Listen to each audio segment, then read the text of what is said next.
Welcome FrostyTools.com.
Welcome Malius.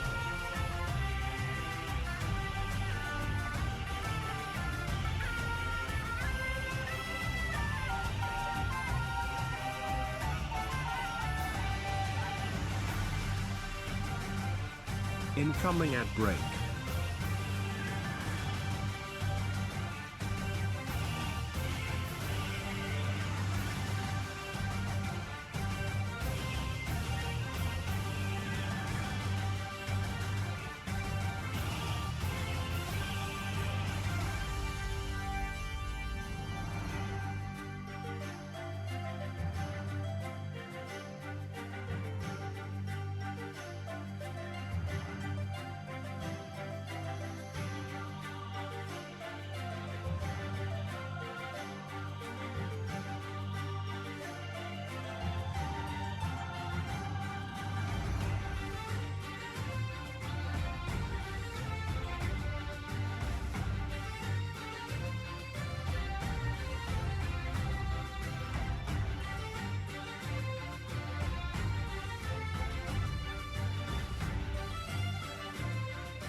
Nice to meet you. I'm Toff.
What's up, everyone?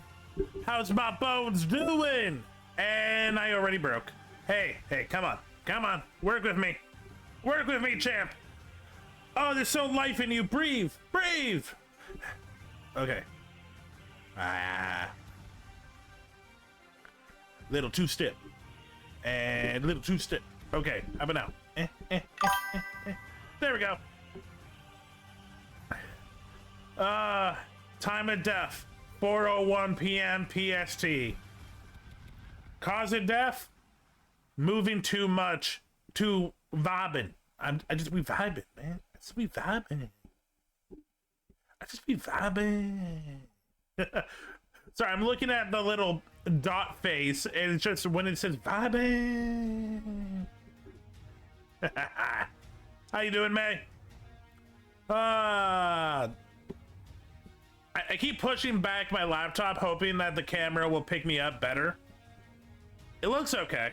I just wanted to try to do my little footsteps. Do I have it on? Let me see. Do I have the footsteps on?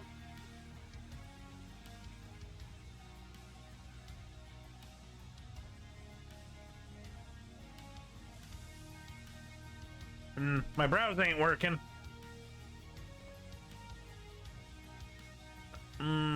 visual effect. What can I do with a visual effect? Okay, I can't find my little two-step. My little two-step. Override head tracking? Override eye tracking.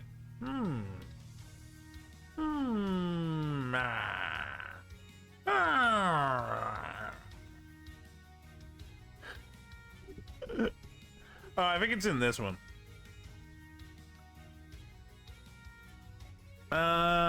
Face, lean, eye out, eye smash, eye open, eye smell, eye X, eye Y, brow.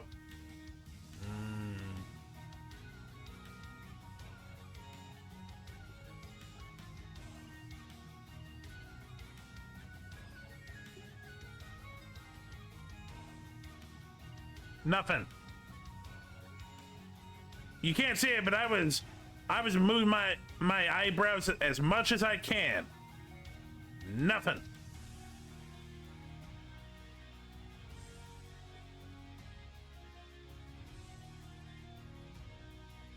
Oh, I got a little twitch.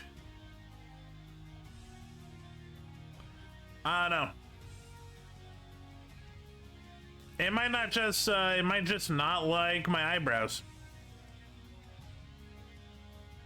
Mouth smile, mouth open, blush, tee-hee. Tee-hee. Body rotation looks okay, looks good. Okay. I can't find my little two-step, but whatever. Oh, wait, is it on? No, wait, that's the wrong one. Ah, whatever. Hey guys, how's it going? So later we got D&D at 6, which is in 2 hours. We're gonna watch some videos because I haven't been able to react to videos in a while and I miss it. Before that, how's your day? How's life? My life is good. I feel like I got something stuck in my throat, but that's about it. Hey Shy! Welcome Shy.18. Hey Shy! Well, there goes my voice. Hey Shy! I was just saying, I think I got something stuck in my throat. TLDR, so I take pills every day. And my swallowing, I have a very, my gag reflex is very extreme. So, some of my pills, I'll take them apart and it's just powder inside. And I'll mix it with peanut butter. I think I got peanut butter stuck in my throat, which happens. So if I sound weird or if I burp, sorry. Damn peanut butter getting stuck in my throat with pills. I just don't want to be crazy. Is that so hard? So hard not to be crazy? Guess so. Am I a dog? Yeah, Welcome Pokemon Community game. Okay. Man, I didn't put 2 to 2 together.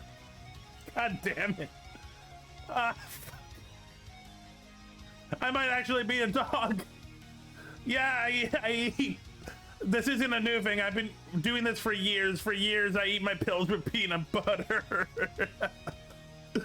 What else? What else am I like a dog? I like to lay on the couch and fall asleep. I drool. I like head pats. Belly rubs. I don't know. I haven't gotten a lot of belly rubs, so I don't know how I feel about belly rubs. Do I like to play fetch? You know what? I play fetch with Toph all the time. Toph's my cat. Toph loves playing fetch. We have little springs. She loves it. I don't know. Maybe I am a dog. Who knows? Maybe I got that dog in me. I got that dog in me. No, it made me laugh. I did not put 2 to 2 together, but you're right. It does make sense. Technically, I am a wolf. So I'm not a man wolf or a werewolf. I am a wolf man. I was a full-blown wolf that worked in the Hollywood industry. I stopped being cute, so I got kicked out. An old fisherman took me in. one night on the seas, it got very bad. The old man almost died. I prayed to Calypso to give me the power to save him. Calypso turned me into what you see today, a wolf man, a wolf with a man body, I guess. I saved the old fisherman. The fisherman retired, gave me his boat. No one wanted to hire a fisherman wolf, so I became a pirate. And now you know the backstory of SilverDFanng. Yeah. And I have abs because artists love to draw furries with abs. No matter the model, no matter the art, I've never asked one of my artists to draw me with abs. Every time. Every time. Some of them give me a bulge, which, hey, okay. Okay. I'm gonna move over here. There we go. Let's go with that height. Okay, we're gonna watch some videos, and then we got D&D in like 2 hours. I might let people join in to react to some of these, but we're gonna start off just me and you guys just reacting to videos. Okay, let's rotate over here. Yeah, there goes my voice. Damn you, peanut butter. I used to, so believe it or not, it actually was more dog-like. I used to put the pills in Fig Newtons, but Fig Newtons are expensive and also not the easiest thing to shove pills into. Never done a piece of cheese, though.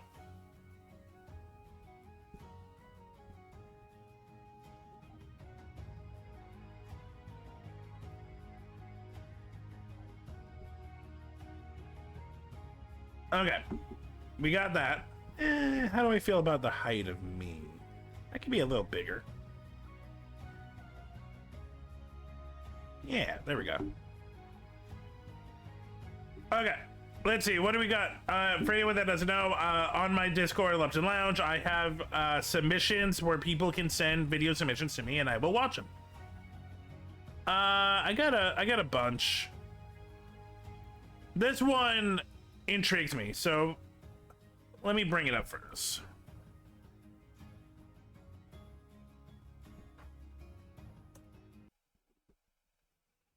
Humans have been haunted throughout history by... Okay, so this is... God damn it, voice, come on. Come on, voice. Work with me. Okay, so this is Funky Frogmate. We've watched a couple of her videos in the past. Especially the book talk one, which was fascinating. This one is about the alien influencers on Instagram. I know nothing about this world, so I am intrigued.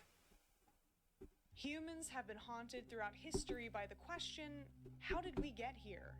The majority of the population seek their answers from the sacred texts of organized religions. So God created man in his own image. In the image of God created he him.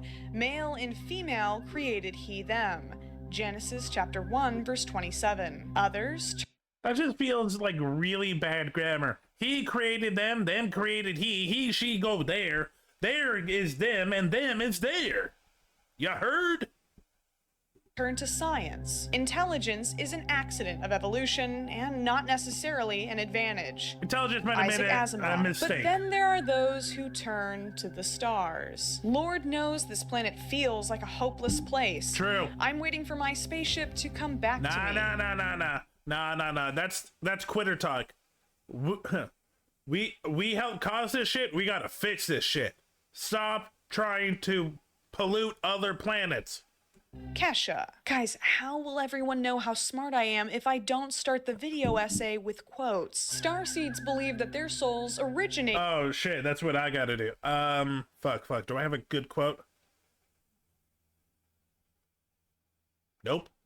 ...on other planets and star systems before arriving on Earth to help guide humanity, but... maybe everything isn't so peace, love, and UFOs above. It's time to don your widest brimmed felt fedora and take a spiritual journey with me as we talk about the influencers who think they're aliens. Why did the weirdos have to take over the fedora? I like a good fedora.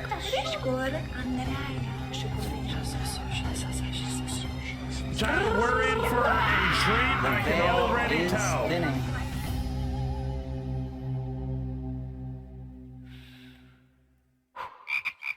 A few months ago, while scrolling Instagram Reels, I know, bad idea, I stumbled across this video. Welcome to A our dream Haga. catcher and an evil eye in the same Hi, Chuya. Also, you know what? I would play that game because this would be batshit insane. car. Well, this was someone who was covering all their bases. Where are you going that you need this much protection? Are you planning on taking the highway to hell? This personification of the British Museum is Shannon Blake, or at least her current Fuck me. Would. Damn it.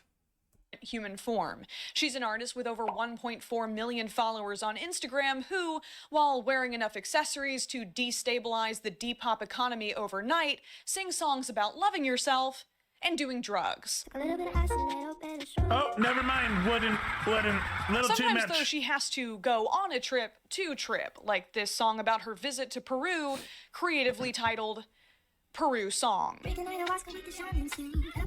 Ayahuasca is a psychedelic brew made of plants native to the Amazon rainforest, often used by indigenous shamans for healing rituals. Similarly, the San Pedro cactus has hallucinogenic properties and a long history of use in ceremonies by many groups in South America. Some of your favorite musicians, movie stars, and influencers have sought to medicate their midlife crises by participating in these ancient spiritual traditions. Personally, I prefer the more modern spiritual tradition involving a large pepperoni pizza, Adult Swim on the TV, and an unlabeled Ziploc bag full of something from a guy in your contacts list who goes by The Wizard. When Not gonna lie. That sounds like a good Friday. it comes to what she believes, Shannon hits Control A and selects all, name-dropping whatever fits the rhyming scheme, from numerology to the Hawaiian practice of Ho'oponopono. If you think there's anything unique about your ethnicity, think again. Because Shannon is fidna take that too. I finna be in the pit. Oh my god, one of you has to have something that rhymes with drugs so good that they make goddess pussy go cray cray. Don't worry, guys. She's an empath. What? Of And course she is. Also part Cherokee. Why? White girls. You know what? No, millennials in particular, but Gen Z as well does this. If you are 1 inch native, fuck off. This is something that I've seen so much. It's like, oh, I have Cherokee in my blood. No, you're 90% Floridian, and someone in your bloodstream touched a native person. You can't get away from your roots. Stop taking ours. Is it always Cherokee? While celebrating the power of Right. manifestation It's and always- observing the it's 60s always hippie tradition of Cherokee. denying trust. White people, Cherokees are a tribe. There are other native tribes. There's so many. A lot of them get killed, but there is a lot of them. Fund allegations, Shannon also claims to have communicated with aliens. This is my favorite kind of harmless History Channel hooey. The plot of the worst Indiana Jones film, the guy at a party who claims to have experienced ego death while actively ghosting his baby mama, asking, Dude, what if we're like living in a simulation? What if none of this is even real, man? Have you ever thought about that? to which the most appropriate response is, yes, of course I have. Can you shut up and pass the joint already? But then She's right. I kept She's listening. right. Oh, fuck, I hate this. Infection, I healed that too. Wait, what? Shannon claims that ayahuasca and peyote, another hallucinogenic cactus, allowed her to keep both of her kidneys. That's Sound not how that heals. works. Every lyric medicinal truth. Sound transforms DNA. I might feel like Megan Thee Stallion's music transforms me on a biological level, But science has yet to prove this. Seriously, though, these are some pretty extreme and potentially dangerous medical claims, a bit more intense than your usual Bay Area crystal baddie. A kidney infection can literally kill you. In another song, Shannon explains that she is not from Earth.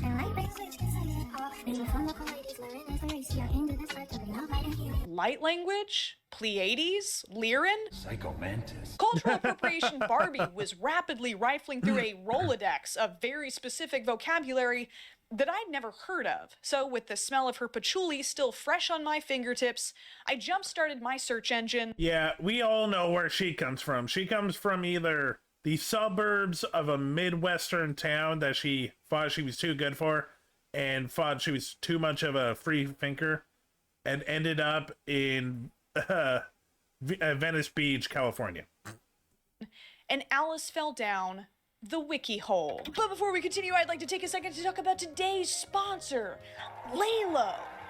Yeah, baby! Lalo has a massive collection of toys that operate at the perfect frequency so that you can ascend to a higher dimension of pleasure, and right now, you can use my stackable discount code FROG to get 15% off site-wide. All of Lalo's products are made from ultra-smooth, premium silicone, and are fully waterproof. Okay. Like their best-selling Sona series, now featuring the Sona 3 Cruise. The Sona 3 Cruise features smooth rise technology that gradually increases intensity instead of jumping around between settings. It doesn't just vibrate. It uses sonic YouTuber waves for that both does, surface like, level and internal reaction sensations videos without direct of, contact. like, small With Smart communities Cruise in Control, the it's able internet to automatically is adjust for a sponsored consistent by experience an regardless of adult toy pressure. company. Connected to the official Lalo app to That's unlock kind of 2 awesome. exclusive new modes or share she is control with having your so much partner fun using with the Love Bridge feature. If you want a toy that's out of this world and will get you out of your pants, click Hey, the Lalo, link in my if you description want and a use my code Wolfman FROG to for sponsor your 15% off toys, all Lalo come at products, me. I will- stackable with any other I will discount. sponsor A the quick search shit will out of tell them. you that Pleiades is a star cluster in the constellation Taurus.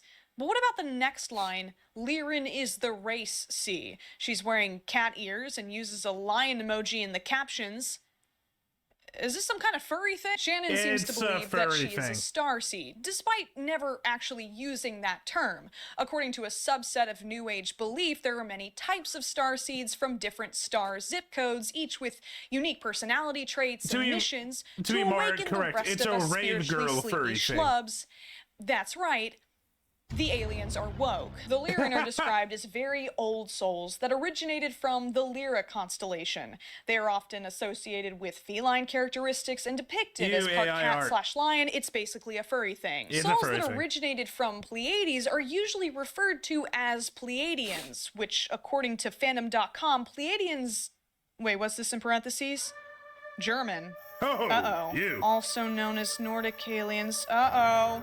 Are Aryan-like? No. Things started to look even worse when I stumbled across this article by Jules Evans that hopscotches through the very dark, well, actually very white, history behind the term starseeds. Nordic aliens, or Tall whites, make up a large percentage of contact stories, often sharing wisdom and warnings about the future. I probably don't have to explain why a prevailing myth of genetically superior beings guiding humanity to utopia who just so happen to also check every box on a certain German dictator's wish list has some troubling implications. Yep. In his book, Flying Saucers Have Landed, one of the first accounts of a Nordic alien, George Adamski describes his encounter with the tan blonde Venusian Orthon, who, while too camera shy to be photographed, for some reason, told Adamski to make a cast of his footprints. Oh, wait, buddy.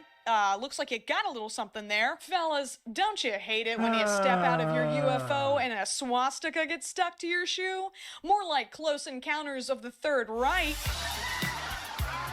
Okay, to be fair, that symbol was co-opted by the Third Reich. That symbol was started in Buddhist religion. It is a Buddhist symbol. And let's be fair, a lot of these hippies probably do read a little bit of Buddhism. Not enough to actually understand it, but enough to feel woke. Still might be Nazi-ish. Investigating the 20th century ufology craze tends to uncover some pretty unsavory names, such as fascist William Dudley Pelley, also known as America's Hitler. Though today, he would just be known as the star of next week's Jubilee video. Fuck in you, his Jubilee. book, Star Guests, in which Pelley claims to have talked to a magic pencil, no, I'm not making this up, he theorizes that human evolution was jump-started by aliens coming down to bone apes. Except they got a little too horny, breeding a bastard creation from Incoming which ad certain break. specimens are evincing even down here in the 20th century. Yes, it gets worse, and eradicating the beast from man will require a vast program of spiritual eugenics. Damn, I haven't seen space racism like this since George Lucas was in the writer's room. So her reference is funny. This is literally the plot of the Kree and how they made the Inhumans. I'm not even fucking kidding. This is the backstory of the Inhumans in Marvel Comics. Oh, this is weird, and now I have a lot of questions about whoever created the backstory of the Inhumans and if they knew this and are they a Nazi. My trick's gonna work on me. Only money. The first person to really popularize the term starseed, though, was an author named Brad Steiger. He and his wife were prolific writers. Derogatory. Releasing titles on everything from werewolves to Christmas miracles. In the Of course. first chapter of their book, The Star People, they claim to have discovered intelligent alien life. Normal-looking men and women walking amongst us with powerful abilities. Suddenly, in the 70s, just in time to watch A New Hope in theaters and ski on that real good old-school snow, remembering their ancestral homes. But the most exciting part?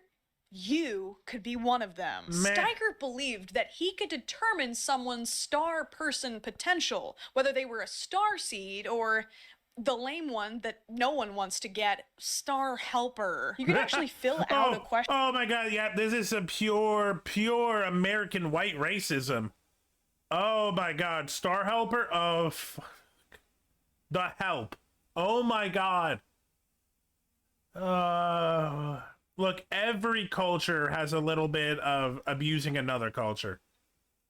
White Americans made it into an art form and a sport. Questionnaire and send it to Steiger's email address or physically mail it so that he can personally analyze your answers. That is, you could, if he wasn't very, very dead. Luckily for us, though, there are plenty of BuzzFeed-esque quizzes that we can take to find out what type of starseed we are. Most of these felt like MBTI tests, except for the girls and gays. Yes, Tokyo, Japan has always interested me, but only like the normal amount. Okay, Adorable. Nice try, Michelle. I know which result that answer will get me. One test required me to turn on my laptop camera and scan my palm, advertised a Starseed Ultra Pack at me, whatever the that is, then hit me with a paywall. Great. Another quote-unquote business expense I'll inevitably have to explain to the IRS. Like everything else in this godforsaken world, I also had to download an app to see my results. After waiting 10 minutes, because apparently How is that is everyone? the exact amount of time it takes for someone to decide what my soul mission, my entire life's purpose is, my star reading concluded that I am an Arcturian from the Arcturus star system. Arcturian starseeds are often characterized by their symmetrical facial features and serene expressions. Their eyes, which often hold a glimmer of advanced wisdom, are often the focal point of their appearance. Okay, that's pretty sick, except according to the 3 other tests I took, I'm also an Andromedan starseed, a Syrian starseed, and a Mintakan starseed. I really tried to answer as honestly as I could, and some of the tests had identical questions. I guess I'm just spatially ambiguous. Despite being yassified and divorced by decades from its sketchy roots, there's still something that feels a little uncomfortable to me about the more modernized interpretation of starseeds. The core idea remains that there are innately special people with special abilities, more spiritually evolved than those around them, literally built different. The not like other humans final boss. Even today, with so many different races to choose from, Pleiadian still seems like a really popular flavor. Ugh. Don't think about that too much. And let's not forget, this entire history lesson I just tricked you into listening to was triggered by a few words casually snuck into songs about ignoring the haters and twerking away trauma.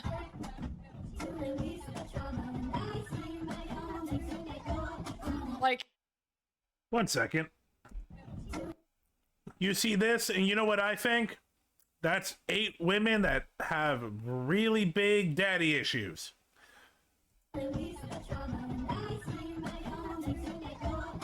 Like, can we just stick to singing about how your kitty is wet like a squirtle? From all the steaming, I assume. Unfortunately, Shannon, we are fidna move on because my curiosity has been piqued and this cat has a death wish. Just how big was this starseed phenomenon online? Were there others like Shannon hiding in plain sight? Where does light language and this kidney healing sound fit into all this? Now let's go to Pleiadian.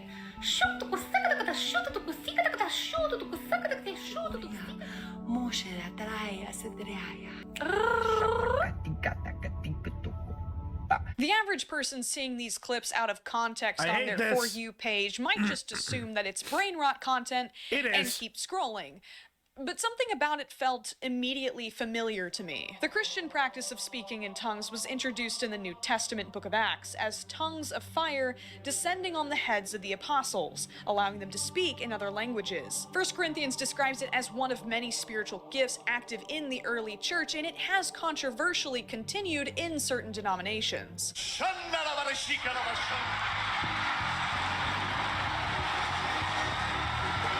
What the fuck is this? God forbid a white boy channel the Holy Ghost. As it turns out, my first impression wasn't too far off. Is light language the same as speaking in tongues? Yes, light language is the same. Light language is a healing modality that Okay, back it up.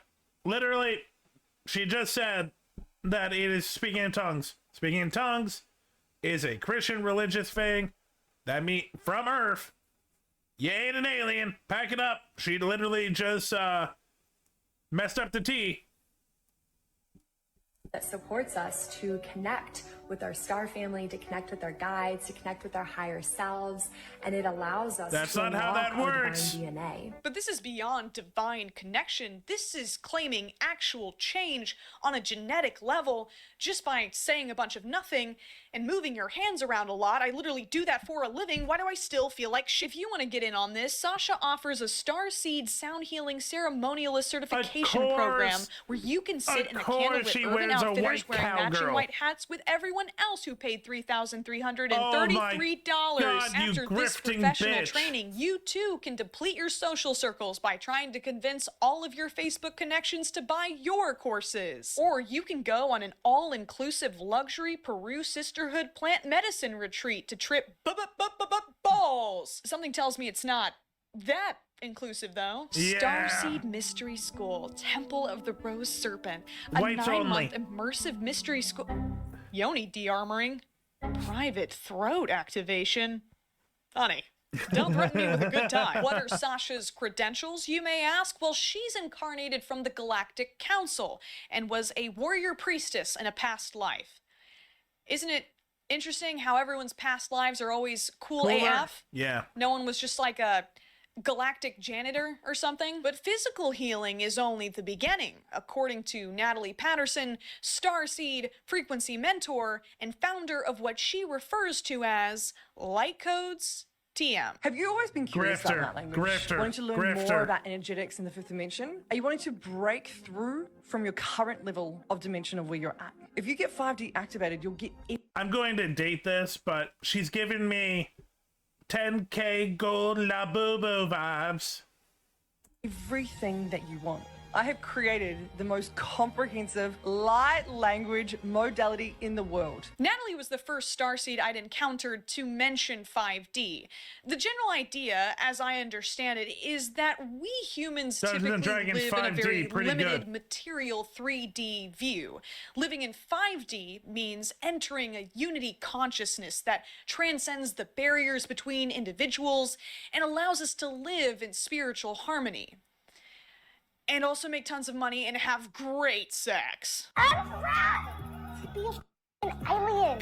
For those of you who don't know, I channel light language, and if you don't, you should. Why? Because it is literally the way I thought of the future. I make more money. I'm more connected. I'm way better alien. So, guys, if you're wondering what the female version of an alpha bro grifter is, here you go. Sex. You want to do it. It's sexy. It's freaky. It's funky. I love it. To master your energetic frequency and become as successful as Natalie, you just have to buy her master classes. You see, if you want to make money, you have to give her money so that she can teach you how she makes money by teaching people how to make money. Hold on. One of her virtual events is actually happening the day this video comes out.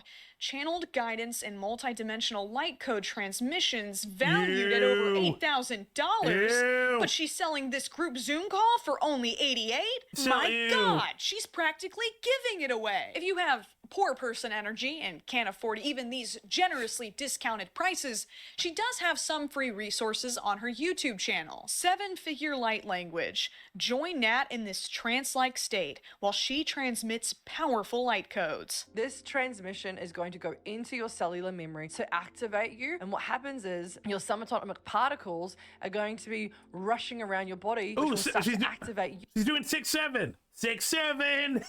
You into a high vibration, which will help you come into more alignment with money. The next several minutes of this video go a little something like this. I want you to see this beautiful cosmic gold energy coming down. Set the intention to access. I'm sorry. Something like this. I was going to let it go, but she did it. She did it again.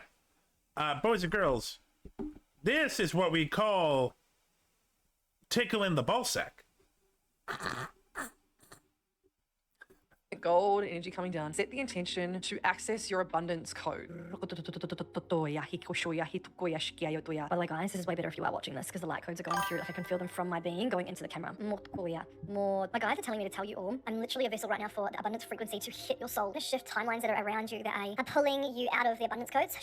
Yeah, if you could just shift the timelines around, that'd be great. I want you to visualize yourself opening up your bank account. I want you to see an amazing figure that is in there. I want you to connect into the feeling of what does it feel like when you're there and you're achieving this. Now look. Life of a multi-millionaire. Welcome to my $5 million home. Multi-millionaire in Bali. Multi-millionaire couple in Malta. Hashtag millionaire on every single video. Hey guys, I think this woman might be a millionaire. There is a pattern of these starseed influencers discussing their wealth in ways that in most contexts would be considered a bit gauche. It's the female alpha but this bro is part grifter. of the sell. Their success acts as evidence for their beliefs, which doesn't leave a lot of room for humility. And then a multi-millionaire, you can eat yourself a fancy cake because I love money and money loves me. Ew! I love money and money loves me. God, I hate her. It's like a video game. I hate her all you so have much, to do and what is she up, stands down, for. up, down, left, right, be a start to win. This gamification of life is reflected in the language they use. Shannon refers to her body as an avatar.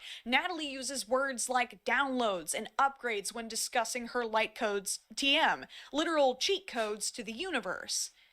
You'd think the devs would have patched that by now. This girl boss spirituality reminds me of the promises of prosperity gospel preachers such as Joel Osteen.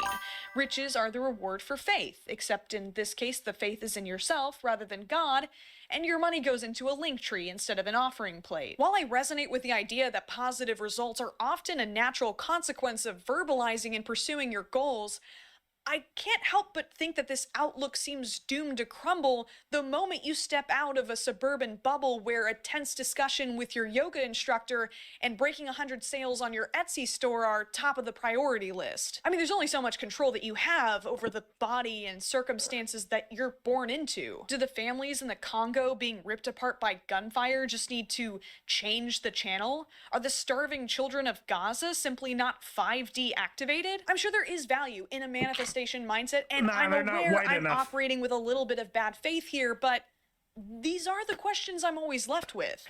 It's gonna be half a minute right now. I've got codes flowing through me. As we've seen, there are certain locations assigned spiritual significance by starseeds, but Egypt is on another level. Egypt is to New Age hippies what Thailand is to balding businessmen going through their second divorce, and Natalie is no exception. She has several videos on her channel dedicated to exploring the pyramids, which she believes are portals. The car is gonna be so good down here. It's a portal. While parading around the country like celebrities and filming even in restricted areas and mocking the locals. Hey, my beautiful wife. How many camels? How many camels? How many camels? Natalie's husband is suddenly hit with a soul remembrance as he approaches the overwhelming energy of the Sphinx. Warren had a big soul remembrance, started crying, his whole body started shaking. Now he wants to take us. I think we're special. Are we special? Are we special? This might be the worst case of main character syndrome I have ever seen. What? Set the intention to ground down. This Sphinx Sorry, is guys. beaming riddles right into Sneezing this fit. poor man's brain. Can someone get him a water or something? The couple considers being in close proximity to these magical monuments as critical to their life missions on Earth. At certain points I just feel bad for the tour guide that's like, ma'am, stop caressing the pyramid. during the trip, Natalie starts speaking in light language and convulsing uncontrollably as she downloads codes, sometimes for hours at a time. So I've quite literally been light languaging for how long do you reckon? More than an hour, 2 hours. I was initiated to go in first, of course, and when I got in, I started bawling my eyes out, and so much energy came over me. I've been just downloading codes, literally, for the last almost 2 hours. Oh my god! You can't see it, but I'm doing her hand movements. Oh my god! How long this would take? This could take days, because right now I'm still, like, I'm multidimensional, like I'm so here, I'm there, I'm getting codes from everywhere. I'm getting the televangelist vibes now. Takes my arms Ooh, voguing to get in contact with the mothership. Slay boots the house down, yes God! Imagine doing this in literally any other country, not inhabited by brown people typecasted as noble savages for your vacation. Oi! What are you doing? Shh. I'm receiving codes right now. Codes? Codes for what? Light codes, trademark, for my soul remembrance. What is going on here? Here, pal, are you daft? No, you don't understand. You see, these castle ruins are portals. That's not a castle, that's a big Tesco. Oh my god, I think I can see the future. If I see your drunk ass falling down that hill in the next fucking 5 minutes, well done you wizard wanker. You're a prophet. I'm activating? Oh my god, I think I can hear the bagpipes. Here, pal, get down. If you can't get enough of Natalie online, she also leads in-person boss babe boot camps. Babe! It's your energetic remedy! Would you ever say that to yourself? On Australia, even the pyramid schemes are upside down. That joke seems so much funnier when I wrote it. Aside from listening to Natalie scream as she clicks through PowerPoint slides, these events also include group sessions where you get to scream too and become activated by light codes practitioners 1000 AUD. Gross.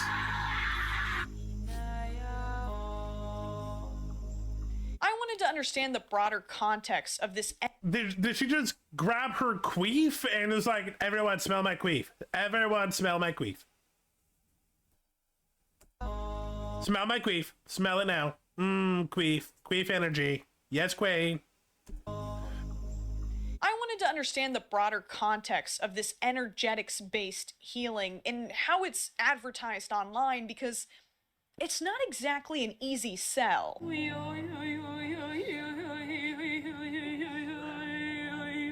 This feels like weird pregnancy so once shit. again, like a nasty little piggy, I went rooting around on Google, and boy did I find some big juicy truffles. Somebody take the metaphors away from me. I cannot be trusted with them. You may or may not know that chiropractic was invented by a man named Daniel David Palmer, who dropped out of school when he was 11 and claimed he learned how to heal people by talking to a ghost, aka he was moving different. How many people died from chiropractors? How many people get paralyzed by chiropractors? How many people get injured by chiropractors? How many people get paralyzed by chiropractors again? Oh, you know Danny Boy cooked up something good when these are the top suggested searches. While it's estimated that over 30 million people visit chiropractors a year in the United States alone, for others, this is still a little too rooted in reality. Light language meets chiropractic in spinal energetics. So back to your chiropractic days. Yeah. Tell me why you moved on from it, why you left it. So basically kind of what we're talking about before, I'd see an improvement, but then a plateau. If we work with the root causation, which for me is the innate intelligence and through the energy field, then I've observed that Oh, bullshit. Spinal Energetics was founded by chiropractor Sarah Jane. According to SpinalEnergetics.com, it interacts with a person's spine, nervous system, and energetic field to harness a person's own innate wisdom through light yet powerful touch and often no touch. Someone take she her came up with this during COVID. Someone take her makes medical sense. license We away. were all bored during COVID. Some of us learned how to bake. Some of us started doing this.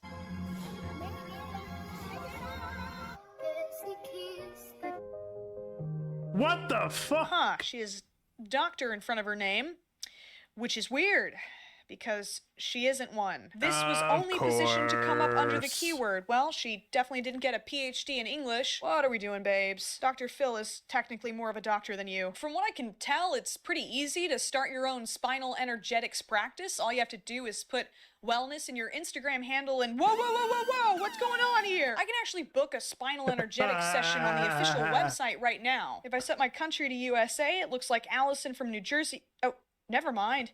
Amanda from Colorado is a level 2? Give me the level 2 white woman for sure. There's not a single level 3 in the entire world? How intense is the initiation process? Do they have to get in the ring with Sarah Jane herself and fight to the death while lathered up in essential oils?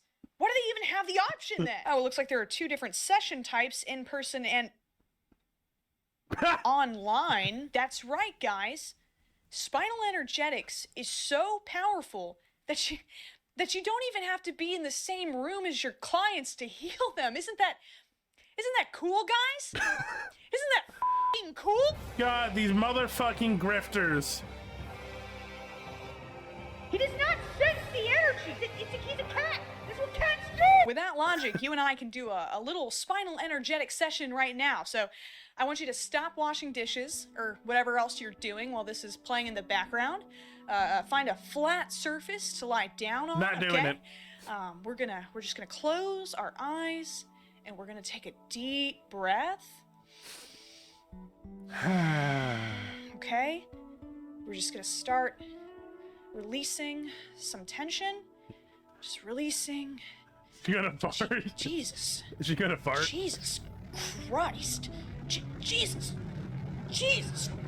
Christ. Not everyone who believes in spinal energetics necessarily identifies as a starseed, but there are these massive overlaps within the range of New Age modalities that have gained significant traction in the past decade. Natalie and Sarah are effectively running the same scam. I mean, kinky. Business.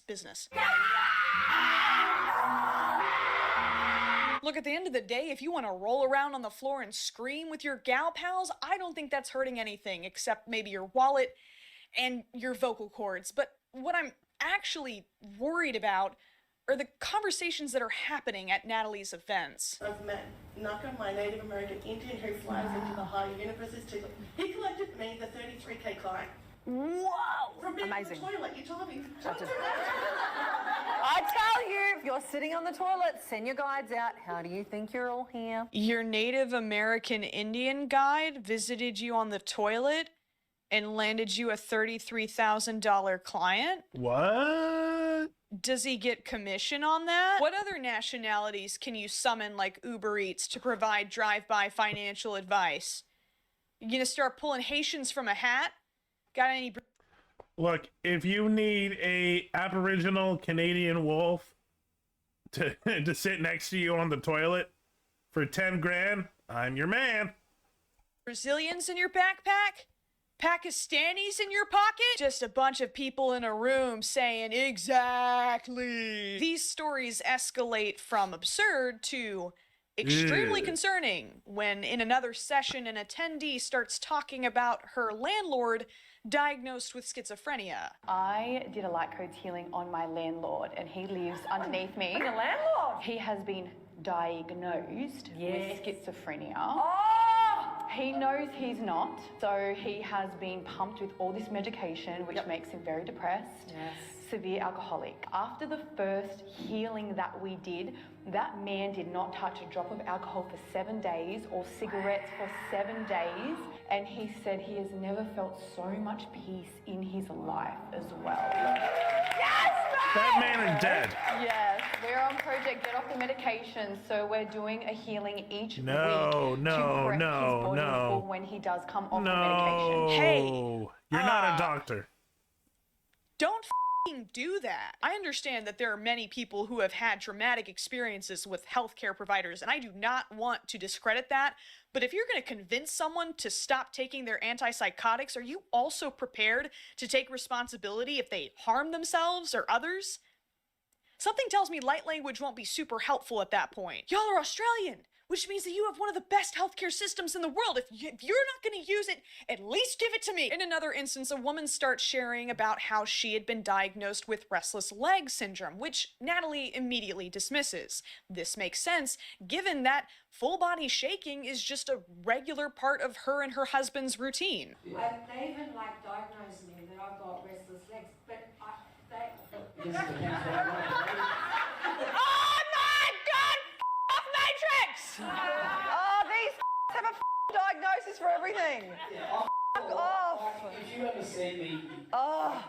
when It's not true. You don't. You're just activated because you're special. When Natalie mentions the Matrix, she's not just referring to mainstream medicine, but an actual, literal 3D grid she believes encompasses the Earth, orchestrated by dark forces to prevent mass 5D ascension.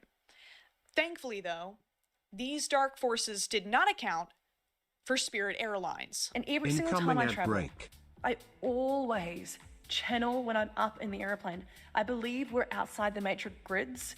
I hate that this actually looks really good. I know she didn't do it, she got someone to do it, but it's good makeup. We're able to channel better. When Cyclone Alfred hit Brisbane in March, Natalie vlogged herself sheltering inside her multi-million-dollar house, casually mentioning that she had first ignored weather alerts because, you know, the government be lying. When everyone was on Instagram and Facebook being like, there's gonna be a cyclone, it's gonna be crazy, man. Warren and I were like, f***ing shut up. You guys have already conned us. Cyclone, please take them. Just take them. They already said they don't believe in you. Show them how much you do exist, and just take them. Please, just take them. World into getting vaccines. We're not f***ing one of those. So I was like, here we go again. Another deterrence for the government doing something. We actually have to get as much food as we can, just in case, like, this time it's true. 1 dead, 39 injured, and 4 missing, but what the media will never tell you is that this is an energetic purge, and you need to stop resisting the storm, Natalie. babe. To move through this energy, I created a free light language activation. Jesus Christ, Natalie! Somebody died! At this point, my tinfoil hat senses are really tingling. The more I dug into this world, the more I kept running into these conversations about... Look, how to be a grifter? Have no compassion for any other living creature. That's it. You can sell as much shit as you want if you just don't care who gets hurt. Out government conspiracies. So some information leaked about Beyond the Wall in Antarctica, and this shit is crazy. They're saying that the ice there has some type of special powers. Is the Earth flat? No. Is the Earth a hologram? Yes. Is the Earth a matrix? Yes. The Earth is a matrix. Thank you. Some Starseed accounts were more explicit about this than others. I ain't an alien for fun, bruh. I'm here on a mission, dog. And I don't lose sleep over you not believing me. Shit, dog. My be, fam. I wonder what type of alien this guy thinks he is. Oh, nice. He bumped up the saturation in a bunch of his videos so that his eyes appear even more blue, but that also just makes him look like he has a really bad sunburn. Are you trying to audition for American Eagle's next commercial or something? My jeans are blue. This Starseed creator, who has humbly named himself Monarch, documents his life as an alien amongst us lowly Earthlings. Look, I ain't from Earth. And she ain't either. Look, I didn't fall from the stars to fall in love with someone from the Earth. My standards are higher than that. Yeah, thanks for keeping this superior specimen off the dating apps, Queen. You're a real one for that. The Teletubby sun baby really is all grown up.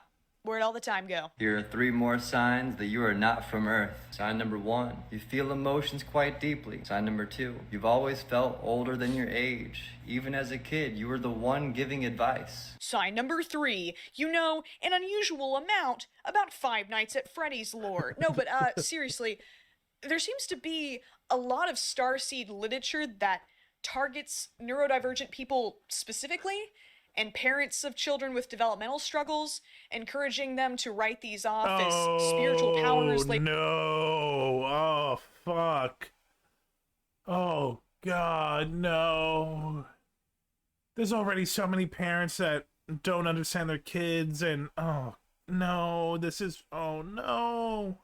Labeling them indigo, rainbow, and crystal children. People want to know if there are bad spirits on Earth. When we die, do we all go to the same place? What does it feel like? A little dizzy, pulsating. It's actually not very funny at all. Monarch also promotes clothing that supposedly protects you from 5G radiation. Because of course he does. I'm an alien, but I don't sleep too well here. Unless I'm wrapped in my shielding gear, my body, my mind, and energy system can't recharge. And, you know, posts prophecies about the end times, as you do. They are watchers, messengers, scouts from fleets that have long moved in silence across your skies and seas. This is soft disclosure before the shift. The veil is thinning, for beneath the surface, stationed within a crystalline cavern, long hidden from your sonar, lies a Pleiadian mothership, older than any of your known civilizations. It has waited patiently. Celestial timing, the collective frequency required to proceed. The moment is near. You feel it. By the way, just in case you forgot, because a lot of shit's going on, he called us a Palladian. That's the white Nordic aliens. Ew. In your bones. A bunch of anti-vaxxers terrified of airport scanners, looking forward to a rapidly approaching spiritual awakening in a new world order. Oh, this is starting to sound familiar. There is a being known simply as Q. There it is. Evidence points to Q being connected to an off-world group of beings called the Galactic Federation, a council of higher dimensional beings guiding Earth's evolution. Accounts suggest that throughout his life, Trump encountered beings who weren't entirely human, Pleiadian emissaries who walk among us, blending into ordinary life to help guide those chosen for key missions. He's a Nazi. Trusted insiders have indicated that Trump was briefed not only by military intelligence, but by members of the Galactic Federation working quietly behind the scenes. And not long after, communications attributed to Q began appearing. Hey, Bunny! I'm reacting to, oh my god, I always forget her name. Funky Frogbait. She's doing a rabbit hole into the alien influencers of Instagram. Pretty much a lot of grifters using like alien speak and using people's like discomfort and be like, hey, you feel different? That's because you're an alien. Funky Frog is awesome. I also did a video on her book talk. Yeah, these people suck. This one is absolutely fascist. And these weren't random drops either. They were orchestrated as part of a much larger multidimensional operation, an operation tied to the Great Awakening.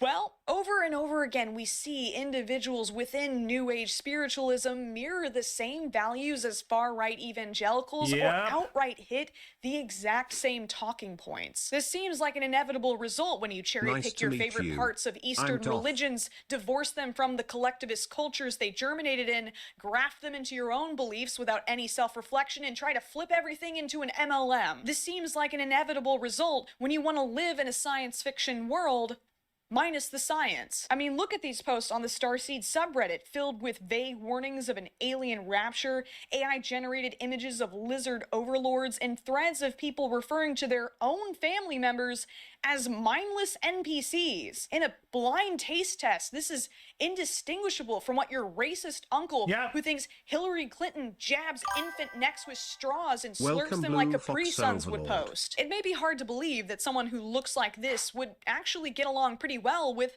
someone who looks like this, but they don't just get along. Sometimes they're the exact same people. People like Jacob Chansley, aka the QAnon shaman who participated in the Capitol riots on January 6, 2021, and also ran a YouTube channel called the Starseed Academy. I did not know about this. I knew about the QAnon shaman. This makes so much sense. Of course, he's a alien influencer grifter. Oh my fucking god. And spirituality was a term coined by sociologists Charlotte Ward and David Vos all the way back in 2011. It describes this non-intuitive overlap between political extremism and woo-woo wellness, a woo-anon movement saturated with paranoia about covert groups controlling society that can only be defeated by enlightenment that accesses a higher dimension. Whether you think these covert groups are aliens, a Jewish cabal, or Democrats and their DEI programs, it all kind of leads to the same place. It's a position that at first glance can seem really intelligent and critical because in many ways it correctly identifies that the systems that bind us are fundamentally broken. But then it often reveals itself to just be this blind contrarianism that mutters shadow government into its cup of kombucha or liberal tears coffee mug without actually offering any meaningful solutions in this boring 3D world. It's a lot easier to craft stories about draconians leaving taunting clues for only 4chan's finest to find than accept that often super sexy alien spirits humping on each other and eating sunshine. I don't fucking know. It's probably obvious to anyone who's been watching this channel for a while that I've been undergoing a massive deconstruction of my personal religious and political beliefs in the past few years. Is it a terrible idea to do that in front of millions of people? Perhaps. But it, we ball. This alien girl boss really represents everything that I've become naturally drawn to in my search to fill the vacuum left by abandoning many aspects of my identity. I am like the prime demographic for this belief system. Many of the signs that you are a starseed are things that cause me a great deal of grief on a day-to-day basis. It's kind of scary to think how someone like me could be pulled right back into a world that they've worked so hard to escape based on very surface level signals. I mean, I already had all of this around my house. I didn't even really buy props for this video. There are many people in these communities that are very kind and welcoming and manage to navigate these concepts without stealing from other cultures, involving weird Hitler hierarchies, telling people not to take their meds, and desperately trying to sell stuff. Even the creators that I criticized and poked fun at a little bit, because that's what we do here, I think have a lot of good to offer still, like empowering women and criticizing the inherently patriarchal nature of most traditional institutions. It's not all... That's how they get you. They co-op good to manipulate you into selling their bullshit. All bad. It is a thoroughly mixed bag of organic trail mix. If you believe that you're a reincarnated soul from a galaxy far, far away, I don't see how you're necessarily any less valid than the countless religious congregates, cautious agnostics, and annoying Reddit atheists of the world. I am happy to toke up with extraterrestrials anytime. But I think it's important to always be investigating your own beliefs to double check what tall whites you might be rubbing shoulders with. My purpose in making this video, besides info dumping about weird history facts that I found online, is to remind people that no matter how open and loving an ideology may seem, there is always room for bad actors to set the stage and snake oil salesmen to set up shop. That you need to look a little deeper than just the aesthetic. I do get impatient with people that I perceive as a little too heavenly minded to be any earthly good, but ultimately, with the way things are going on this planet, I can't blame anyone for wanting a get off of Earth free card. And as much of a cynical asshole as I often come across, is it an actual history channel? Like Kesha, be keeping an eye out for any passing spaceships. That was quick. Okay, I gotta show you guys. I gotta go show you guys. This is how it all started, by the way.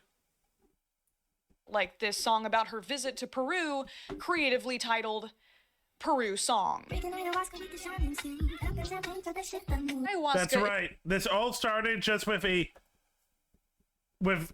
Peru Song. With this hippie woman who way into Well, into drugs.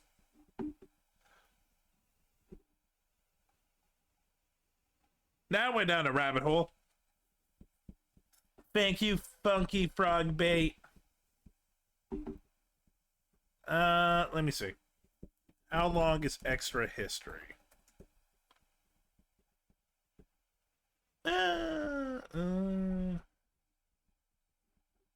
I'll watch one, but Blue, send me some of your favorites in the submissions on the Discord, and I will put, and they'll be on the list. But let's see if we can watch a quick one. I need a quick one.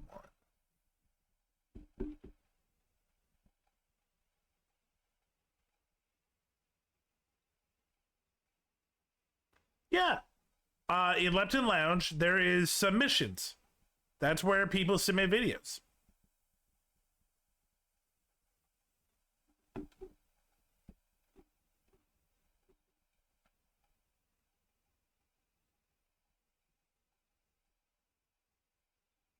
Okay. The Bonfire of the Vanities, Italian history. Florence, February 7th, 1497. Fire alights the Piazza della Signoria as young men throw objects into it, stoking the flames even higher. Every year at this time, Florence celebrates Carnival, a drunken blowout before Lent with masks, indulgences, and bonfires. But this year is different. This enormous pyre is not celebrating excess, but rather the death of it.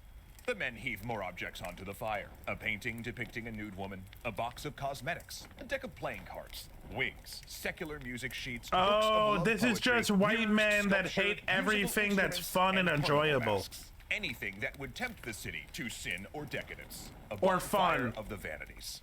But what could possibly possess the center of the Renaissance, a city of art and architecture, a place of learning, to literally burn its cultural achievements? That would be Girolamo Savonarola. This guy the doesn't Mad have Monk fun. Of Florence.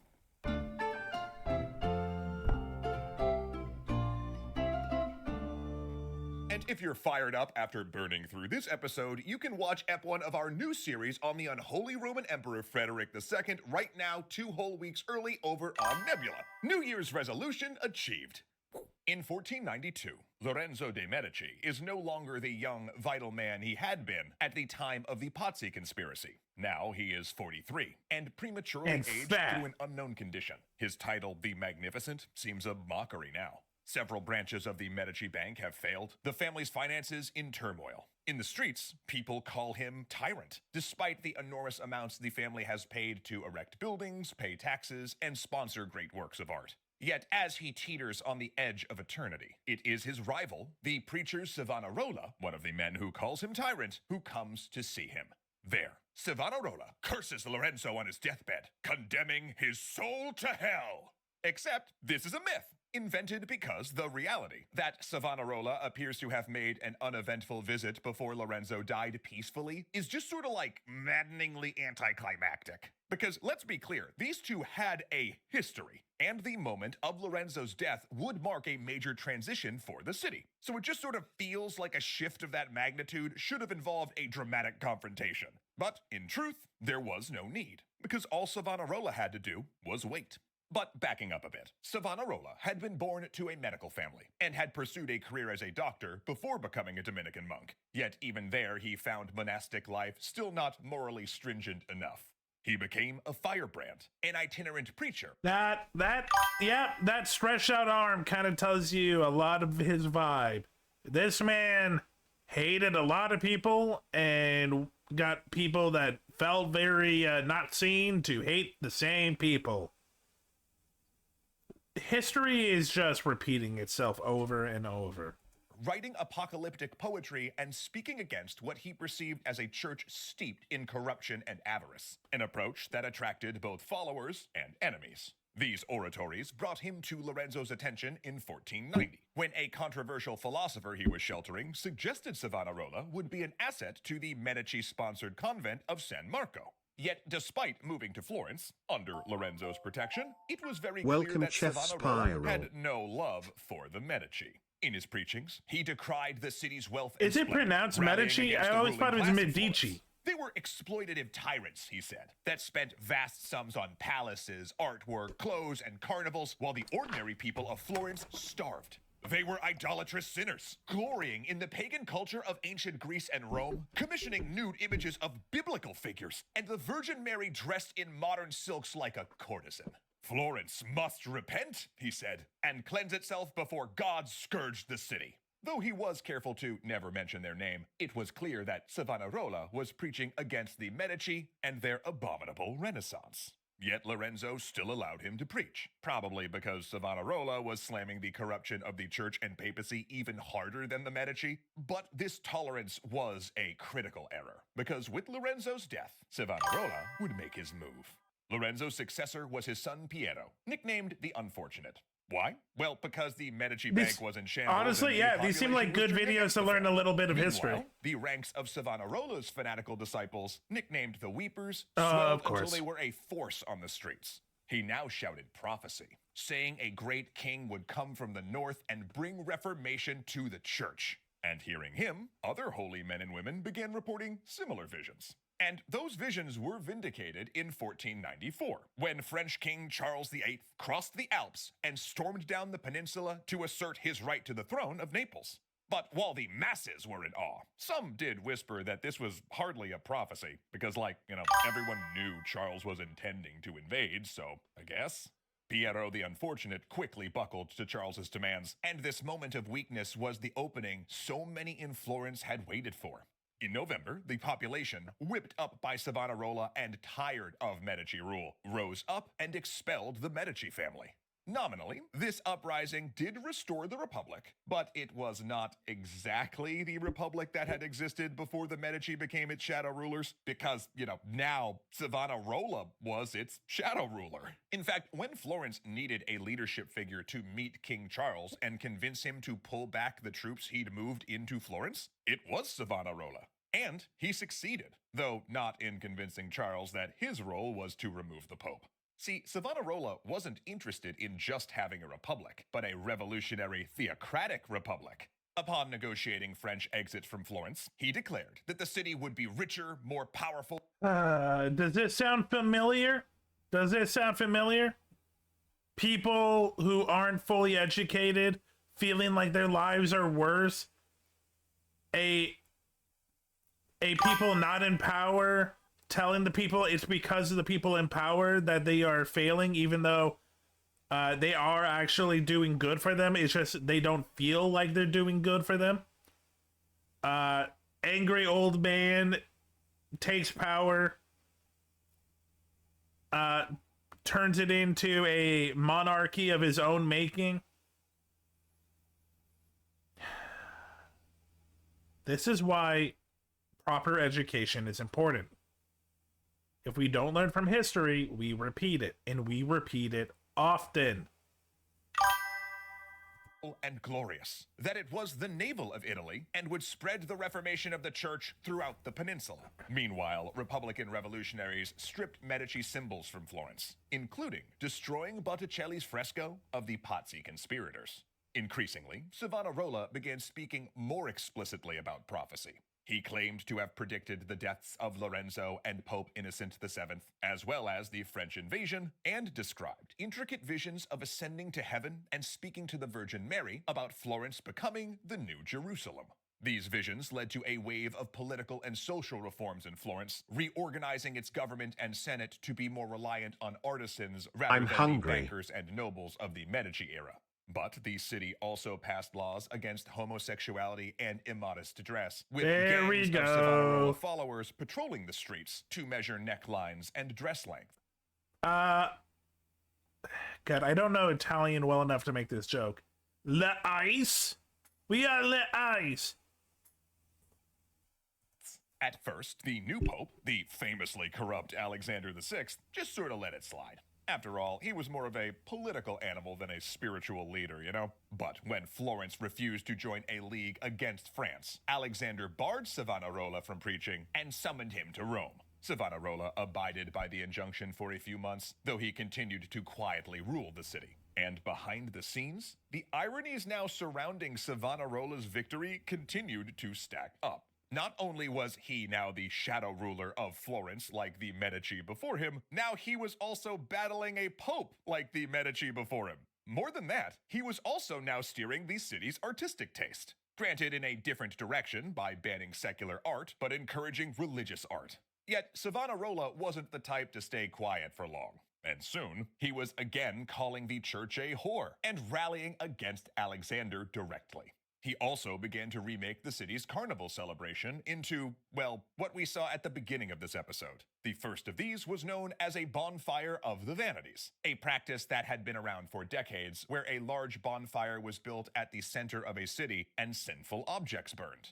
At the top of the pile, a wooden figure meant to represent Carnival itself. These events also involved parades, songs, and religious theater. This was finally too much for Alexander, and he excommunicated Savonarola shortly after the first bonfire. Yet he did manage to hold on to power long enough to have a second bonfire the next year, but by that time, much as the public had become fatigued with Medici Renaissance excess, public sentiment was also starting to curdle on Savonarola's anti-Renaissance backlash. Then when he was confronted by...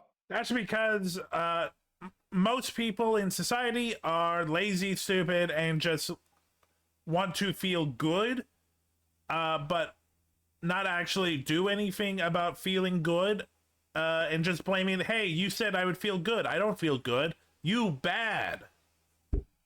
By city leaders, Savonarola was convinced to retreat to his convent. His popularity fading, he did make one last grab for relevancy, claiming that he could perform miracles. But this backfired when a rival Franciscan friar challenged him to prove it in a trial by fire, with the two walking into a bonfire to see who God would protect. Savonarola declined, worrying that he just wasn't safe outside the convent, but a supporter did accept on his behalf. Oh no. On the appointed day, Savonarola's representative met the challenger in front of a roaring bonfire, watched by much of the city wanting to witness a miracle. These two men, ready to vindicate or condemn Savonarola, faced off, then proceeded to argue for hours about the rules of a trial by fire, like how's it actually gonna work, like how far do we have to go in, is it gonna matter how long we're in there? Which God are we talking about, like really though? Not that one. But regardless, they argued for so long that a rainstorm rolled in and doused the flames. The mob, interpreting the rain as an omen against Savonarola, and angered that he did not appear himself, besieged his convent and forced him along with his two closest followers out. Arrested and tortured, Savonarola would admit to government interrogators that he'd invented his visions. No shit. That confession, then confessed under torture again. In prison, he wrote, penning some of the works which would later make him a luminary for later Protestant reformers. Eventually, his captors led Savonarola and his two disciples to the same place where he'd burned symbols of the Renaissance. And there, I they like declared history. The three heretics, tore away their Dominican robes, hung them, and burned their bodies. Savonarola's final bonfire of the vanities. Irony! And now that the smoke has cleared on that historical tale, not only can I, start taking down my holiday decorations, but I can also tell you that your votes are in. And our next Extra History series will be all about the unholy Roman emperor himself, Frederick II. And one day, I might watch that. That was fun. I liked, you know what? Good on you, Extra History. Okay, submissions. Okay, this is one that I posted, and this is something low-key I've been fascinated by for a couple of years, and I slowly learn about it. I have not watched this video, but I am curious of it.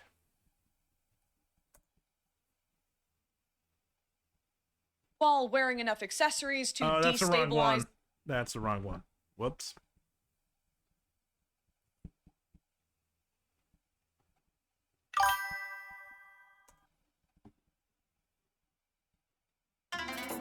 So, I've been interested in sumo, and I've been watching sumo videos, and there's actually a Twitch channel called Midnight Sumo that records and watches all the sumo matches. And I do watch that in my free time. I'm not gonna lie. The world of sumo is fascinating. I also recommend the Netflix show Sanctuary. But yeah, I wanted to look at investigate Asia inside the dark and closed world of sumo. In the very south of that, like, literally what she said, like, literally, like, when you're in training to be a pro sumo, and like the beginning of your sumo career, you are like, the sumo hierarchy on levels is insane, and like like it is the most intense training. You live, breathe sumo for like at least 3 years, but it could be longer. And these guys, like, I know the joke's like, oh, they're overweight, they're fat. No, they are true athletes. Their bodies are muscular, and this is the most intense sport. I am fascinated by the world of sumo. Idol? No?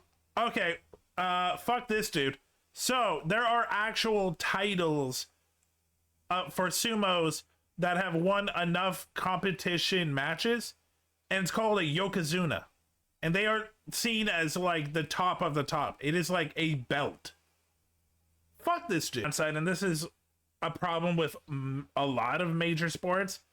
The athletes kind of fuck up their bodies for like the rest of their lives. That's why pro athletes are usually around 35 when they retire. Yeah, no, this sucks, and it's disappointing, but they knew what they were getting in like kid sport. They train really hard, and on top of it, school, and they're emotionally working out their emotions. It can be problematic and dark. I'm not going to say that this is a great environment, but it does also give you like a self, it gives you a confident level that you won't see. It also gives you a group of people that are like doing the same thing you are. Look, professional sports can. This man's like, and these men have no bitches. Their lives are miserable. Not to me, a British man from a very well-known country, to be very posh and very and very grotesque to couplings in the daytime. I'm not going to sit here and be like, oh, every part of sumo is cheerful and up and up. No. There are some shady things, and the Federation is very, very mafia-esque or Yakuza-esque. So, yeah, I agree with her. And I want to make this clear.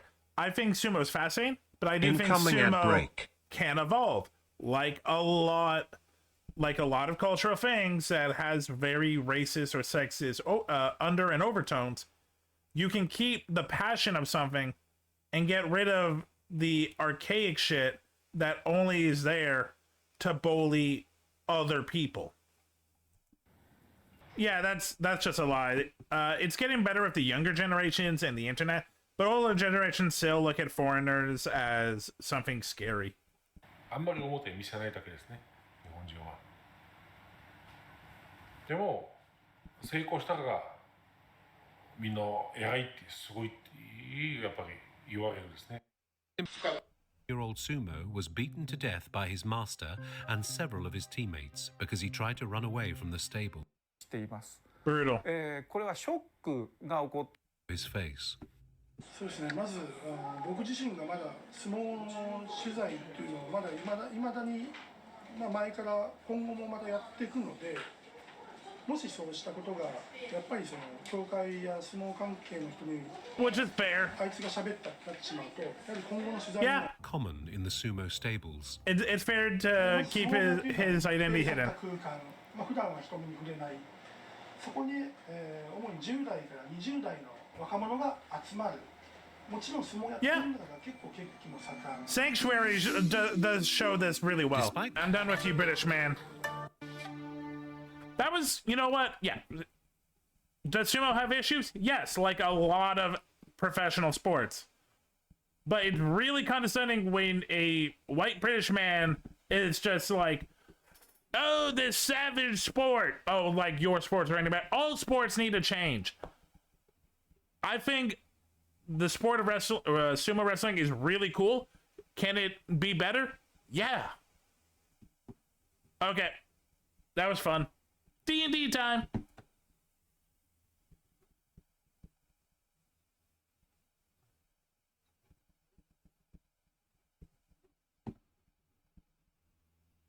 Thing, but I was annoyed that Taco Bell did me bad. But I got a full refund on my money, so I'm good with that. Sorry for being late. You're fine, Price.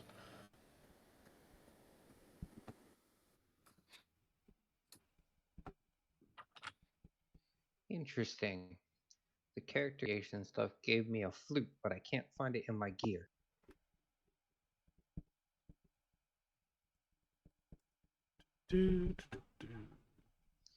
Okay, well, I'm not gonna worry about it.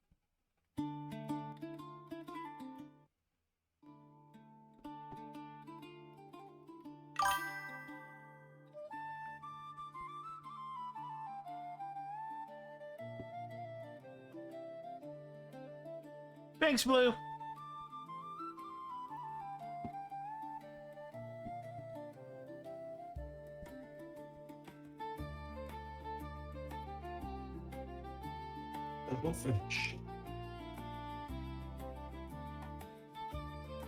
Kenzie, could you... are we missing anyone on the map? Yeah, we are. I'm here. Nice to meet you. I'm Doff. Have you guys explained what happened last session yet? No. I looked at the recap. It got bad. It got bad.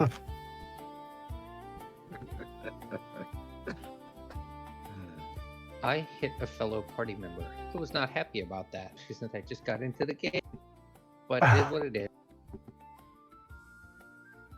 Yep, 5 points of bludgeoning, 6 points of acid.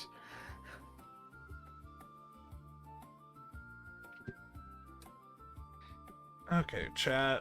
Let me show you the map. Kobu. No, Kobu's here. Okay. Raven, when they roll initiative, have Kobu roll initiative, and when it's his turn, turn it to me. Got it.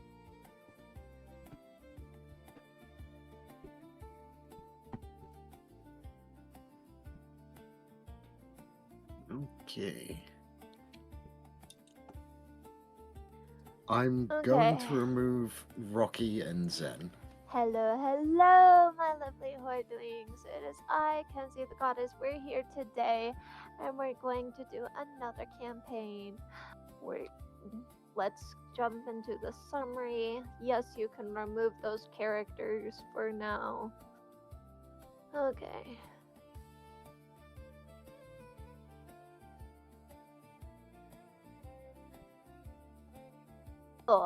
Last session,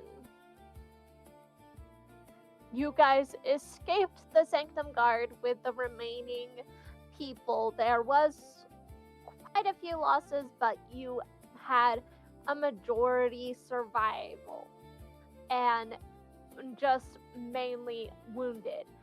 Some of you went to take care of the wounded, some of you took care of one another. One of our own, Naomi, she split into Goo, our new character. Goo started eating all dead things and being weird and funny, and the group went and rested after meeting a stranger who said they survived the attack from the Sanctum Guard. You guys rested. You have a full rest if you guys don't know, and if you guys didn't read, so put a full rest. But when you woke up, something was amiss. Something was wrong. Everyone, a whole lot of the camp that did survive was in a pile beside this stranger. And this stranger revealed his true colors. That is where you guys are now. I'll turn it to Ravens. And so, as Goo lashes out and attacks, he dodges and deflects the attack onto a fellow party member whose pet rock, in a moment of magical power yet to be explained, teleports the two of them away. And so now, I will have everyone roll initiative. Now remember, when you roll initiative, to select your character. Mm-hmm.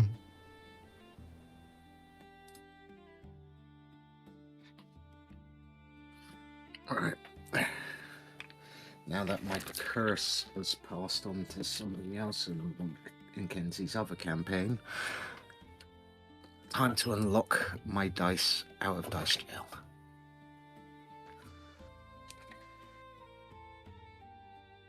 Okay.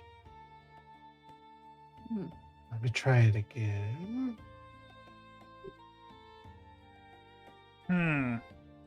Oh, hold on. Before you do that, I'm sorry. I completely forgot to reset the turn order. So, let me just clear. Okay. Now do it.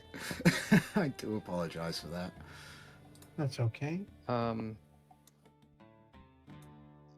don't think I have a character sheet on Roll20 yet.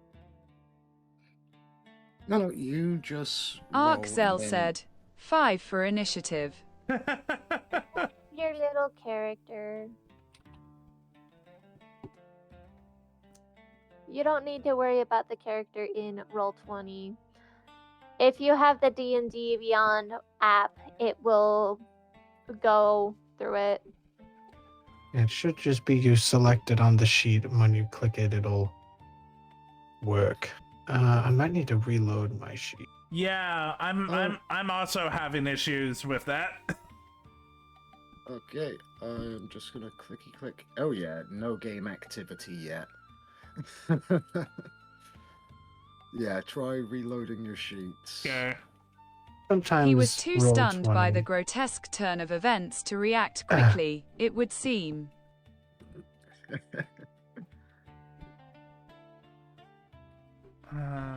Okay, I think I'm rolling. Okay. Nice. You Yeah. got a... You roll 11. initiative. I did. Can't click on it. Oh, it did Okay. come. Okay, good. God damn it. I clicked it, but then because I reloaded the page, it must have... Son of a bitch. Bryce also got an 11. Apparently, it's not connected to a valid token. Did you click It's- the token? It's fine. Yeah. I've added. I thought I did. Okay. I'm not sure why it didn't... I mean, I had mine selected. I got the same error where it says, It sometimes will do that, but Price and Goo, what is your initiative modifier, please? Because you both rolled an 11. +4. +5. Okay, Goo goes before Price. So, whoa. Bloody hell, Gallifrax with 25, Naomi 23. That was me. That was me. I was rolling to add him on the board. Oh. He rolled a 19. 19. Yeah. Okay. Oh, he could gladly take the 25 if you'll allow it. No, Well, I you mean, if no one had said anything, I literally would never have known. So thank you, everyone, for being honorable with this. Alright, I need to roll for Kalar. I can word. I can name. Great. Now Damien Salvatore goes before Gallifrex. I wish that I could have made that clip longer because, yeah, it was like 3 minutes of us just like just going off on how much we love Vampire Diaries in the original.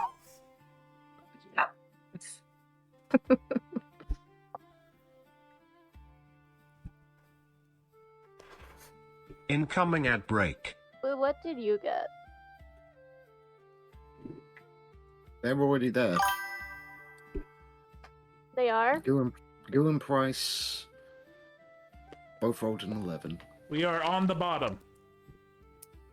No, Oxel is technically on the bottom. Oh shit, he did worse than us? My bad. Yeah, he did a 5. Oh damn. Raz, I hope this is just like not the whole session. I did message Clay. I haven't gotten anything from them. Our baby slime. The Light baby says slime. they will not be here. Yeah, no, Oxel already said. Okay, sorry. They just shot me a message. That's why I said something.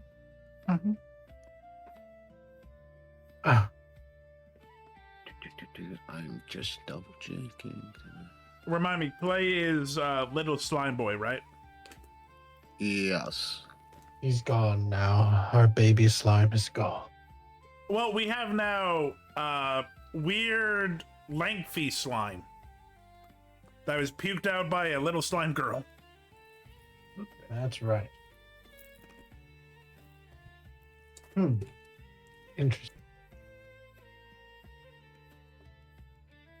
It would seem that there's a person in this. Oh, there they are. They're slightly off screen. Yes, because it's Kobu, and Kobu's doing some. Kobu's got their own little weird stuff. Right. Kobu's dealing with some stuff right now. Kobu's doing his thing. Kobu's doing pot in the corner. Top of the round. Spent all my money on it. It is your turn. Slime time. Naomi, yay.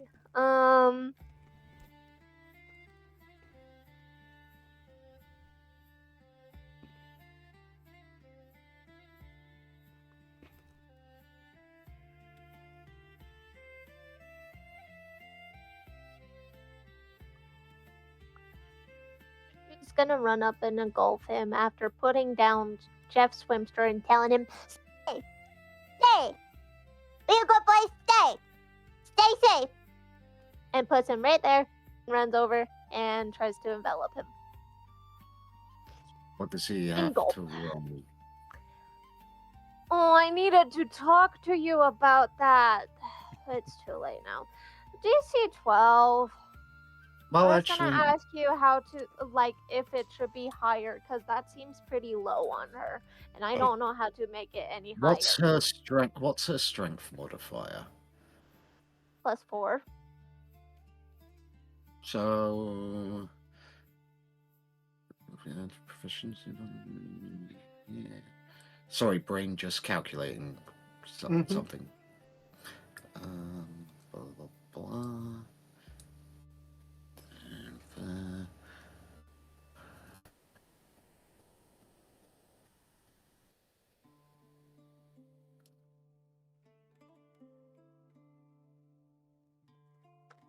Add +4 to it, so DC of 6. So just edit it to DC 16, okay? Yeah. Okay, so now it's DC 16. Dexterity. Yep, hold up. I am just bringing up, because I created the character before, but I forgot to add him to somewhere where I could easily find it, so I've just got to find him again. There it is. Pardon me, Kenzie. Yes. Your write-up for Engulf and my write-up for Engulf are very different.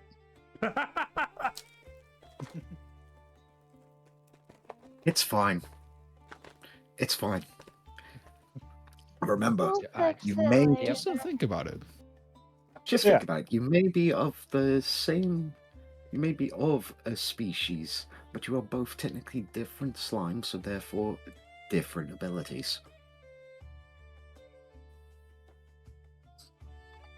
I refuse to say the joke that entered my head. DM it to me, and I'll judge you on it. Did he succeed or did he fail? I'm just rolling. Gotcha.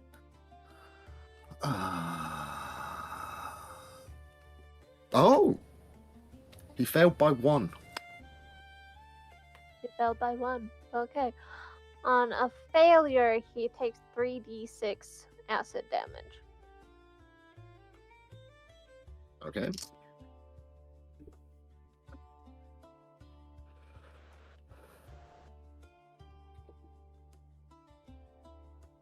Seven. Okay. Okay, so while he's engulfed, he is suffocating. He can't cast verbal components. He is restrained. And he takes 3d6 damage at the start of Naomi's turn each time he's within her. And when she moves, he moves.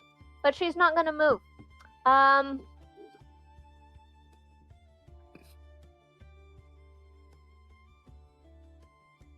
They're Supreme. I would like that, please. Yes, please. Sorry, brother's coming for pizza. Okay, I don't know what else to really do, but she will allow people to try and attack him through her. I think she'll hold her, like, that's all she's gonna do.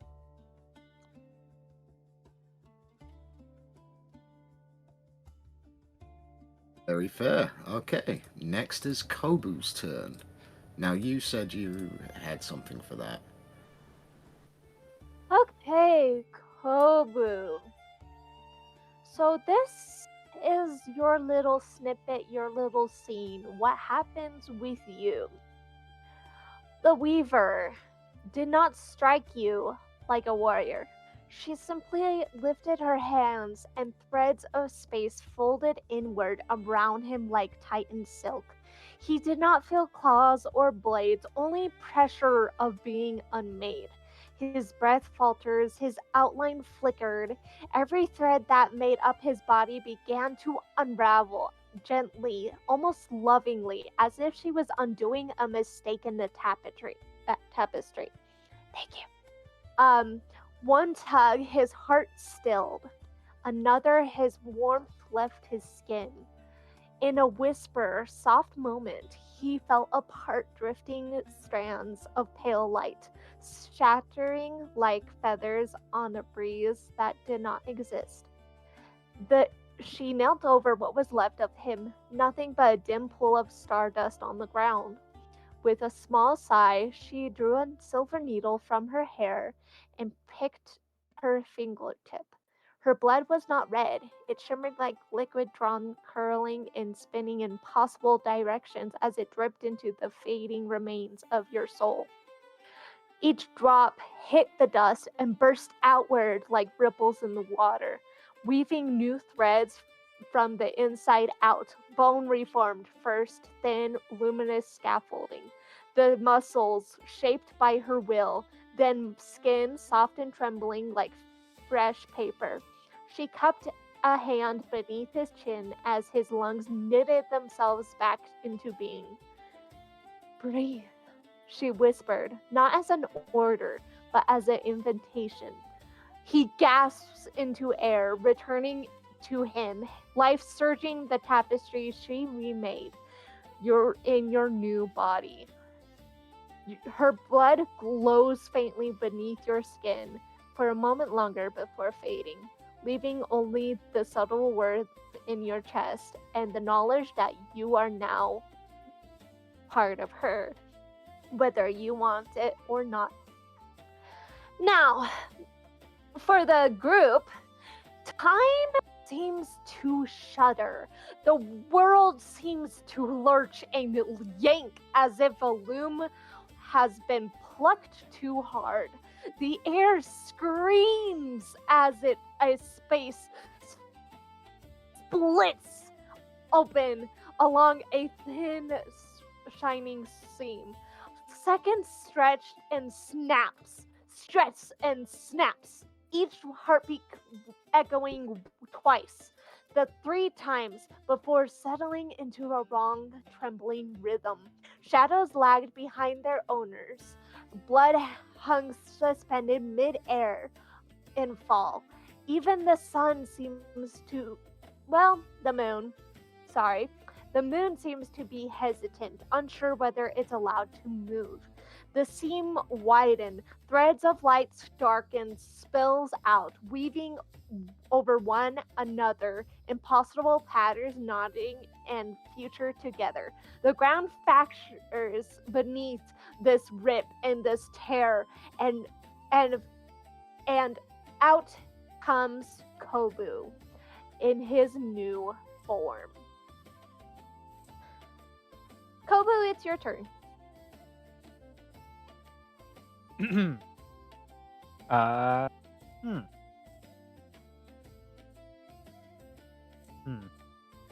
Well, I know what I must do. I'm gonna walk up to Vatic and just hold out my hand. Like I want something from him. Checks pockets. Ooh. Right. And then I find after okay, do I do this in my turn? Imagine I'm just rummaging through until I get to my turn and I hand you the thing. Yeah. I would just sit here and wait until I get those glasses. You are more than welcome to go to the next person. Okay. It is his turn.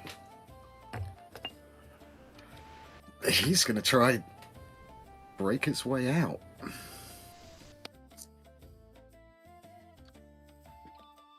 Yeah, I think he's gonna do it.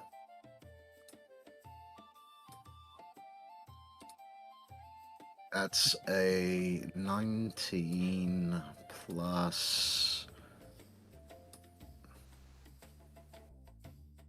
Why is my page taking so long? Plus 2, 21 to break out of your envelopment.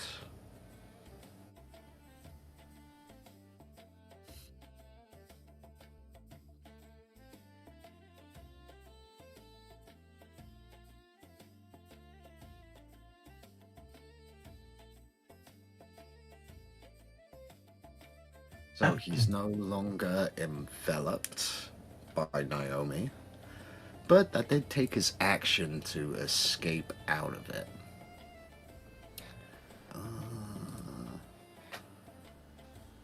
What can he do to try and not be mauled?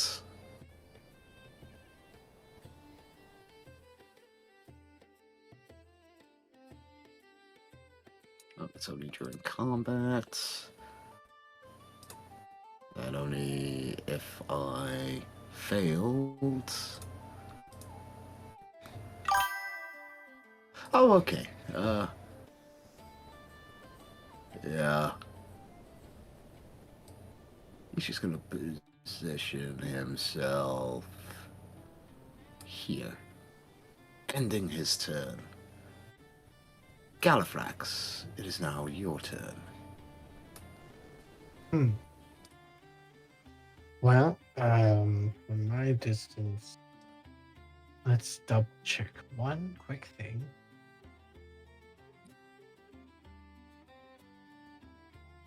Yeah. I think that this would be wise. I call upon my elven lineage and cast at my feet darkness, enveloping myself in a 15-foot sphere of impenetrable shadows. In a 15-foot circle around me, I have. I'm blind. No one can see through it. And while in there, I cast a. What's it? I cast my Pat, I'll be right they're back. called I just need to go to the cantrips. washroom. That's the word I'm looking for.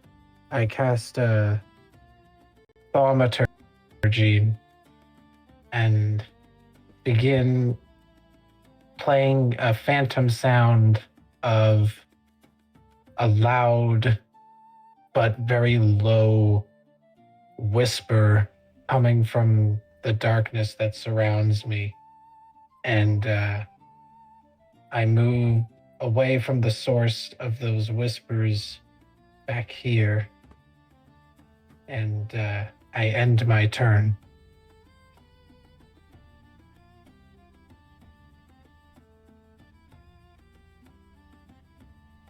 Okay.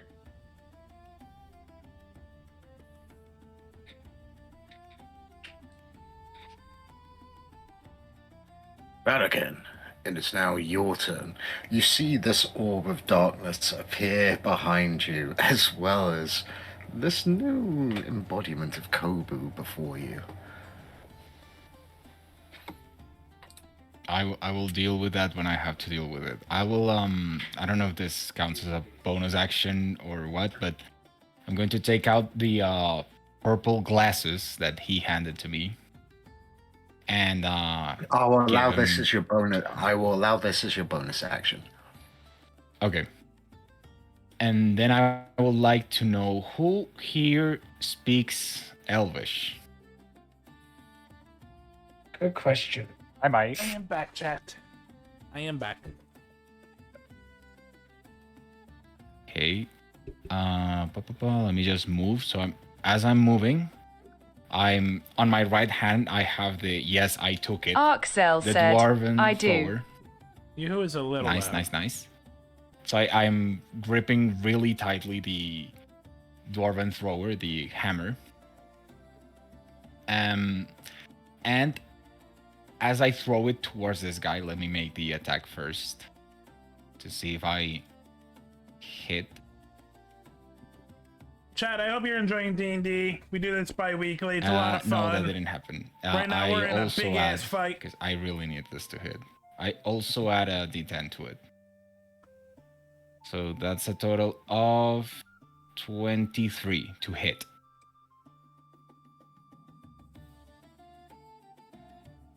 Does that hit the guy? That hits. Good. Now I'm going to unleash the entirety of the rage that I couldn't unleash during the last fight on this poor bastard. Kenzie_dar_goddess sent an image file. Thank you. Forgot about that. Oh, not the fan art. TTS calling you out, Kenzie. Chat, I can't show this to you, but some explicit stuff here. It's funny. Perfect. I literally just drew that in a few seconds. It's very cute, We'll and slowly Price compute appreciates it. Throughout the night. What was I freaking doing? All right, I attacked. So, yeah, let me start rolling the 7,000 damage die that I have for this. So this is the normal damage from the weapon. Plus, since I'm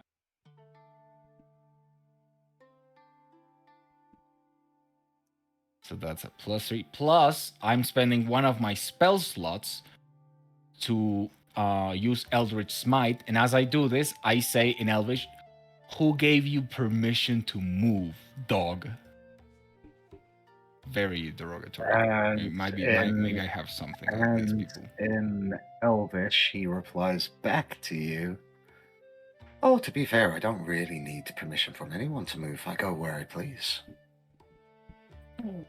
And is this guy? I'm asking this just out of irony because I know the answer. This guy is huge in size as a creature, right? Oh no, he's literally like 6'2". Sorry, no, he's not 6 foot. He's 5'11". So he's knocked prone. On the Hope ground. everyone enjoys Like it a here. good dog. Please follow the stream. And But on his Tinder that would be, let me see if I bio, don't. he have says he's anything 6'1". else. So that's the first attack of the 3 that I can do. That's a total of 45 damage. So keep in mind, and here's the second one. That's 23. Oh, it's the same. 23 to hit. Sorry. Oh yeah, by the way, as you hit him and you sort of get ready thinking, haha, he's been knocked prone. Funny enough, he's not prone, he's kinda bouncing from foot to foot. Fucker. I'm this close. Next, if Do it again. this guy makes it to the next turn, I'm going to fuck him up. Okay, so 23 to hit the second one. Yeah. Technically, because I just remembered, and I was just looking at his sheet and specific item he's got. Now, I didn't do it for the first one because completely forgot about it, but I've read it now. You're at disadvantage to hit him, so. Oh yeah, let me do that again for disadvantage. Yeah. That I completely that will forgot be, it the first time, so for this one, Wait, it will be at disadvantage. I'm not taking that 16, just so you know, because I really want to kill this guy. So that would be this is useless. 17 to hit. That misses, and with the natural 1. But that's a D10. But it's still in that 1. It's still in that 1. So.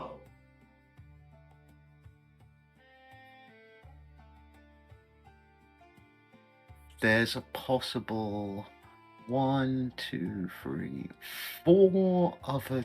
No, only 3 other targets. I'm not gonna. Don't worry, Jeff Swimster. You are safe. I think everyone would kill me if I killed you. Yeah. Oh my god. Oh, do it. I don't give a. I You would can make me do kill that. you. I don't give a shit if I kill Jeff Swimster. I do.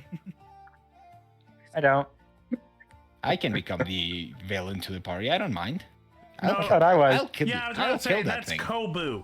Arxel said, No, finally, sorry, dog. we like, fight the DM. the whole thing has been I've blue been ball. fighting the Like, DM for a while. I've been blue ball too long, man. I need to freaking let it out somehow. Okay, actually, no. I'll make you. Vatican, roll me a D4. Yeah, sure. I'm not going to apologize. I don't care. 3. Okay. Galthrax, Druox the Shredder, said, a dread against the DM. A dread against the DM. Okay, so instead of hitting this elf, you hit Naomi instead. I'm okay Roll with that. damage. Yeah. Oh, wait. Once per turn. Oh, darn it. I didn't heal from Naomi. Too bad. It's the same. Like I plan to hit this guy, so I'm going full. Yeah, full on it's with gonna this. be all the damage that you were gonna So throw at that's, this guy. It's just going into at Naomi instead now. 17. That's going to be 22 damage. Naomi takes 22 points of damage. And I guess since I'm talking Elvish, I just see that I hit her, and I look, pissed at her, and I say in Elvish, "Fuck off." to the kid. I know. Oh I do my it still. gosh. Yeah, but you would only understand this if you spoke Elvish. Currently, you're just hearing a sing-songy, beautiful voice. But the elf looks at you and just goes, "I like you." So imagine a Third attack. Spanish man is just insulting you in Spanish. Oh, I can do that. Can we say Elvish is Spanish? You know what? I can do that then. You know what? Just for the shits and giggles, go for it.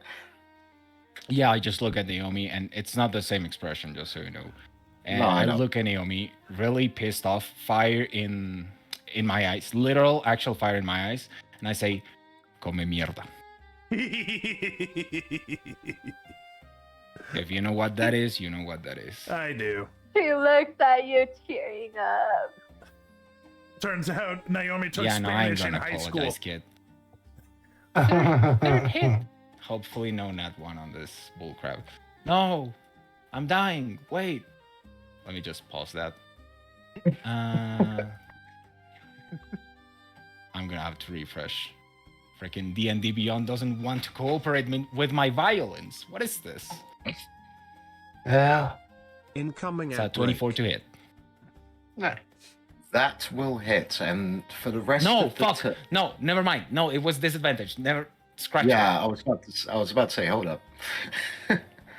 And I'm going to use the same bullcrap again, and I'm gonna kill. If I hit Naomi again, I'm gonna kill her. I'm gonna straight up put her out. No, of the misery, only man. reason if you roll another than that one, you're gonna have to roll a 1d. No, you miss.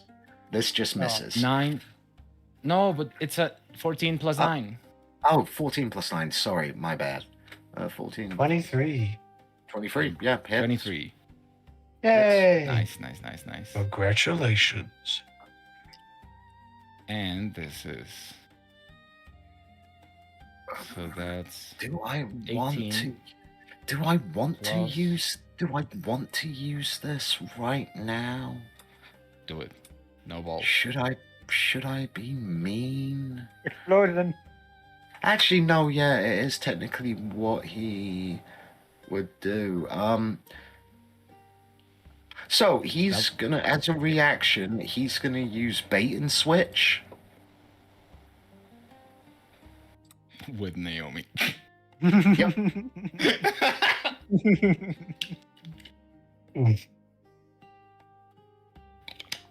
Roll damage for Naomi. I think you already did. Yeah, that's 20. I already did it. That's 25. And as I hit her, I like stomp my feet and I said, "Maldito estorbo." That one I don't know. I'm calling her a nuisance. Ah, okay. A drug. But yeah. I can't. I'm not gonna lie, Vatican. That was hitting hard, and I literally was just thinking to myself, I really need to avoid this. So you actually made me use my reaction for this round. This is some No, character I- development. She's gonna grow from this. Okay, you use your bonus action. Those were your attacks. You still have your movement. That's all I got. You still have movement left if you want to use it, or No, I'm pretty sure I was here, and since I'm using heavy armor and I'm not proficient with it, I only got 20. So that's yeah. Freaking slowpoke Okay. over here. Goo. It is now your turn. It's go time. The food is in my reach. Oh fuck! I forgot about that.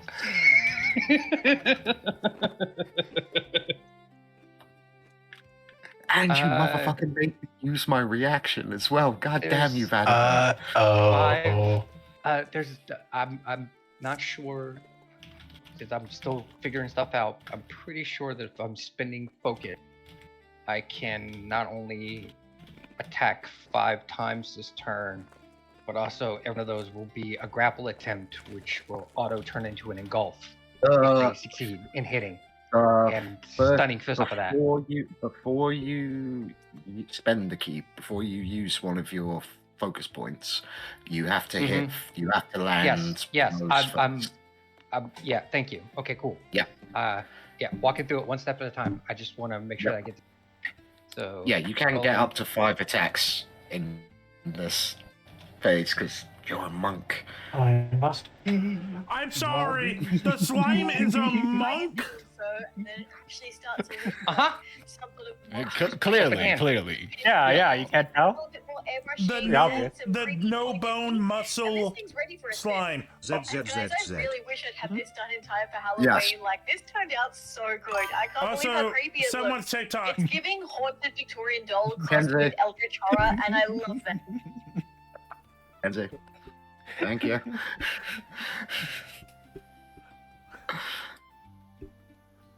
19 hit. 19 misses, unfortunately. All right, that's my first act. Second act. Does a 27 hit? Yeah. Okay, so that's 2 things that are gonna happen off of that. The stunning fist and a grapple. I have to burn a point for the stunning fist, and the grapple's automatic because of my level, if I'm not mistaken. Mm-hmm. My species, So, if I have a grapple, they're automatically engulfed. Engulfed. Yeah, but first of all, the stunning strike. What's the DC save on that? I'm looking for the thing to spin my focus or key points. Oh, that's at it is focus. It's focus points because you're using the Newer version of the monk, yeah. Newer version, yeah. So I just need to know what I gotta roll for stunning strike. I should also be able to spend a focus point to flurry of blows because I successfully hit, and that'll consume my bonus action to do flurry of blows, right? Yes. Okay, I gotta make a con save of DC 17 or become stunned. No, the engulf is automatic, and at the beginning No. of the turn, This is to you block make it. This is to survive okay. the stunning strike. I know you're. Yeah, the stunning strike first of all. Apologies for the confusion. Thank you. This man can't That help but is- get engulfed. 21 for that. Is there anything he's got that can maybe help him out of this? He doesn't have his reaction, but do I have anything that will help him with this?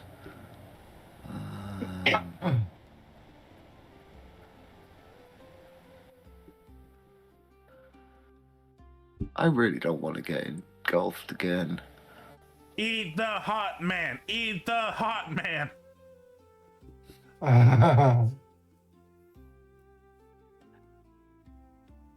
It's useless. That's useless.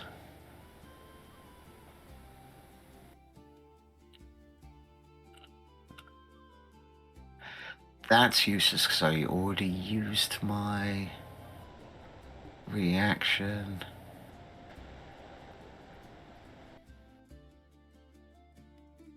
Nah. Fuck it. He's engulfed again. Yay! Okay. So, unlike the slime that is amoeba-like, this slime is not unlike a gray ooze, more like a liquid. And like fast-moving tar in a stream from where goo is. Rapidly moves in an arc. There's a narrow stream and then hits the opponent and splashes like a fluid and then just wraps around, just engulfing him.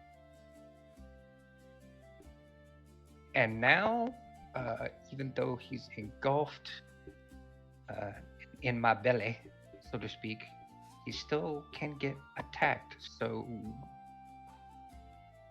yeah, fun thing about a slime.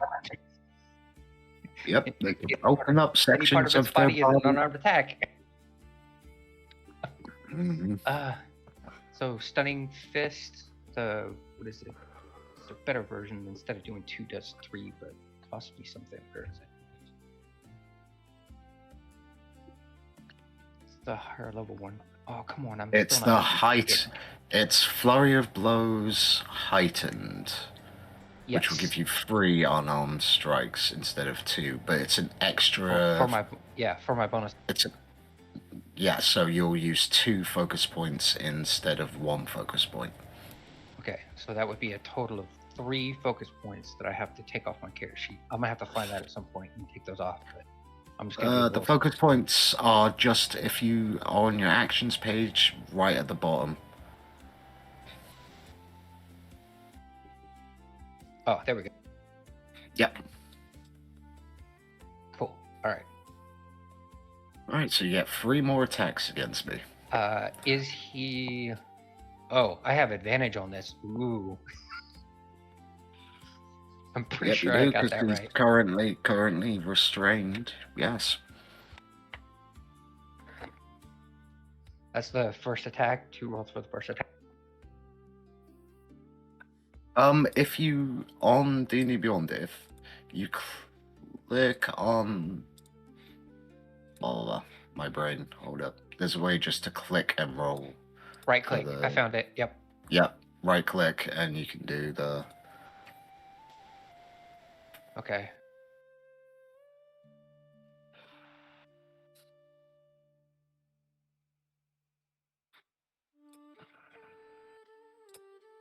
Did it do both of them that time? Yep. 20, 29, 21, and a 19. So the first one hits. Second one hits. Third one misses. Apologies. I didn't mean to roll that. Yep. I was trying to click on damage. Okay. Yeah. So the first 2 hit. The 19 misses. 2 rolls for damage, and there's an additional d6 for acid. Mm-hmm. That plus the d6 acid that I. Could you Yep, please roll just- that, and then I'll fix it? Yep. I'll just roll the d6, so it does extra. Of course, because I'm rolling high again, so that's an extra 6 points of acid damage, and I'll roll it again. And again, another 6 points of acid damage. That's a grand total of 40 points of damage. Are you gonna run out of dice again? No. I'm rolling well. This Oh, was me okay. rolling for the acid damage. So because my ability to roll high again has happened, I just rolled 2 6s in a row. So that's 14 bludgeoning and 6 acid, and then 14 bludgeoning and 6 acid. 6 acids, giving a grand total of 40 points of damage. And then at the start of my turn, if character is able to, because I'm not sure how a stunning strike is going to work with that. The start of my The turn, stunning if they're strike. able to, The stunning strike didn't work. I resisted the stunning strike. Oh, okay. So you don't then have to at worry the- about this. At the start of my next turn, they make the save. They make it. Then they're prone, and they're no longer engulfed. Okay. Next up, Price. I have It's now a your question. So with I have an answer. him being engulfed, is he immobile? Yes, he's technically grappled at the moment, so your attacks will be with advantage. Okay. Grappled and restrained. Okay. And blinded and suffocating. That is all I need to know. I got an idea. Well, he's not blind, but yeah, I'll give you the right. Okay. 1 second. Okay. So, for my bonus action, I'm going to take 50 foot of rope that I have on me, and I'm going to tie him up. Technically, the rope would start to dissolve in the slime's body. Yeah, that's what I was worried about. Do I have anything that won't dissolve in a slime's body? The answer is no. Okay. Well, there goes my peaceful option. Non-peaceful option. Let me bring it up. Sacred weapon and imbue weapon to my whip. It gets a +5 modifier for the next 10 minutes. And when it hits a creature, that creature is going to imbue... Well, it's going to take radiant damage, but also it will be bright for 20 feet. Okay. I'm gonna attack with my whip. How do I add the +5 in D&D Beyond?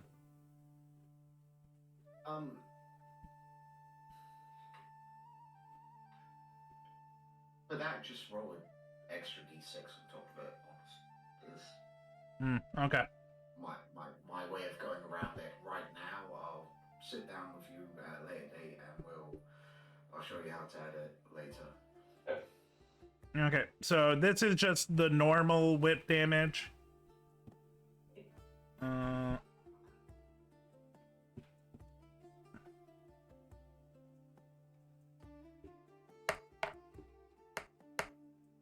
It's going to take a second. D&D Beyond's being laggy. Yeah, D&D Beyond is being this like, God damn it! You guys have all this money, and you can't fix systems. Make a system run faster. Okay, and then I'm gonna +6 it.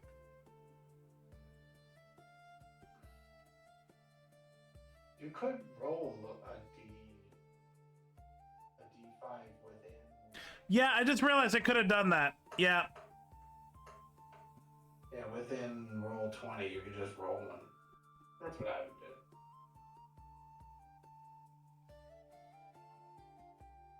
Oh wait, I think it actually did do it. Okay. Yeah, the 5, yeah. Yeah. Okay. Good. Good. Okay. So yeah, don't mind the second one. The first one is a 24. Yep. 24 points of damage. Got it. Well, no, that's just to see if it hits. No. Oh, to hit? Yeah, that hits. Okay. Okay. Damage.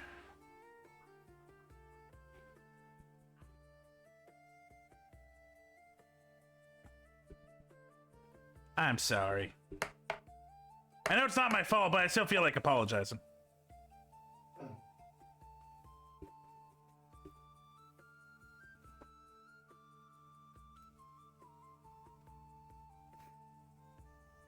Okay, it does 9 damage of what is it? I believe it's slashing damage and it's also radiant damage. Yeah, that's fine. That's my turn.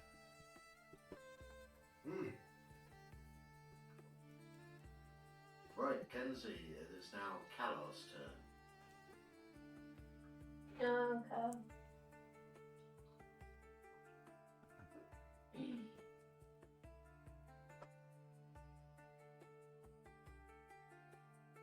How is everyone? Is going to take out her vicious axe. It lights in flames as she runs. What is she? Barbarian? Yeah, I can bonus action rage. Okay, she's gonna bonus action rage and attack him.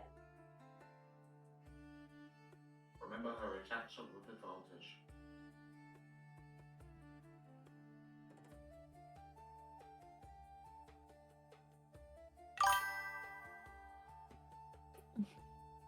That misses.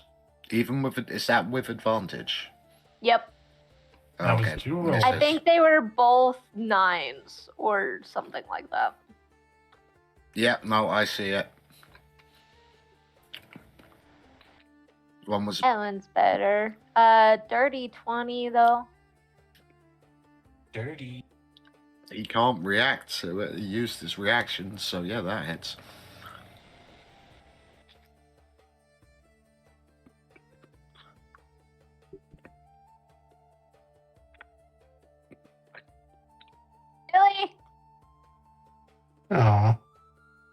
That's a It was a 3. glancing blow. Wait, how is that a 3? It said 1d12 plus 3. Hold up. What did I roll? What did you roll? Because even It doesn't show a roll. It shows just parentheses. 0. Yeah. Error. Yeah, I Error. was gonna say. Hold up. Yeah. I just had to reload the character sheet. Okay, Try again.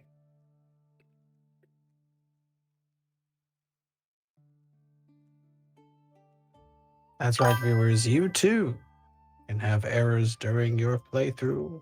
it's not Dungeons and Dragons. it's not allowing me to look at the roll to see what I rolled. Oh, you've got the beholder has appeared. Okay. Yep, I keep getting the beholder when I look at the roll. Just roll the damage again. Yeah, I think that it lost the roll to the ether. Yeah. It went into the money pit that D&D Beyond has Okay, become. Kenzie, just open Carl's page, click, and I got a 14 this time. there There we you go. go. That's a much more reasonable roll than 3.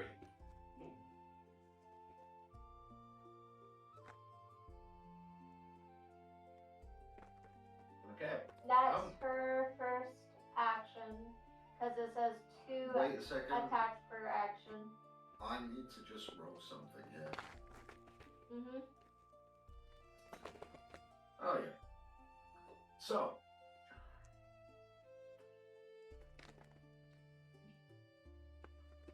you will watch as she comes charging in and hits him with his axe. A hat falls to the floor and slowly burns away.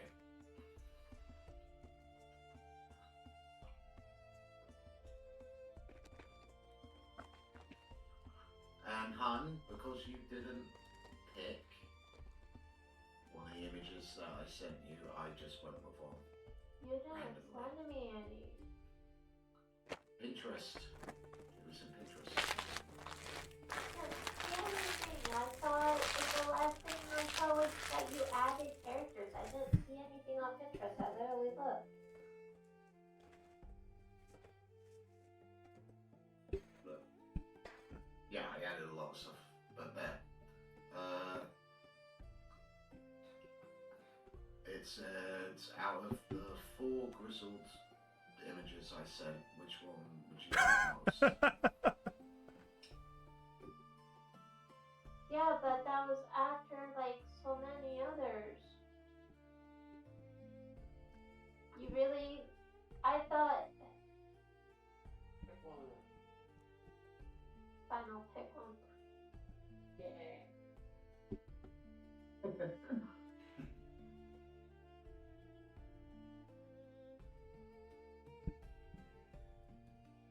Pardon me.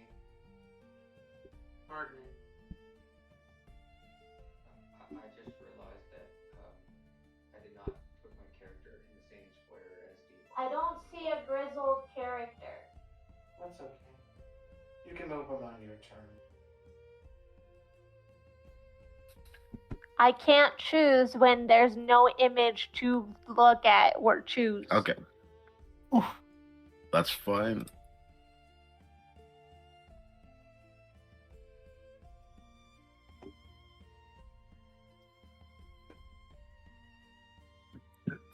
It's going to be a choice of 3 instead of 4. Because I only downloaded 3 of them. I just realized.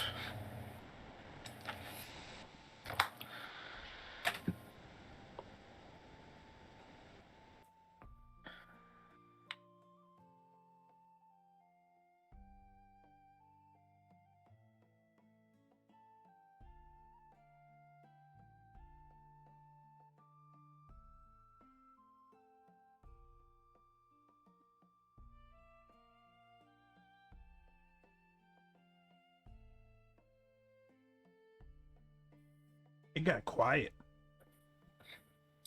She's thinking. Ow. Oh. Trying to pick the hottest one of the three. Kenzie_dar_goddess sent an image file. Great. Evil Santa. Okay. The Colonel. That too. He goes by many names. The Christmas Colonel. Perfect. I think I still have this shiny rock he gave me. You don't have the rock anymore. It went to No, other rock. other rock. Got you. Yeah, he gave me a rock to call him. Granted, it would take him a few days to go to the call, but still, shiny rock. And you watch as the very handsome elf shifts and disappears, and then this much older, beaten. It's Santa! Yeah, Evil Santa's back. Gentleman stands and looks. It's like, well.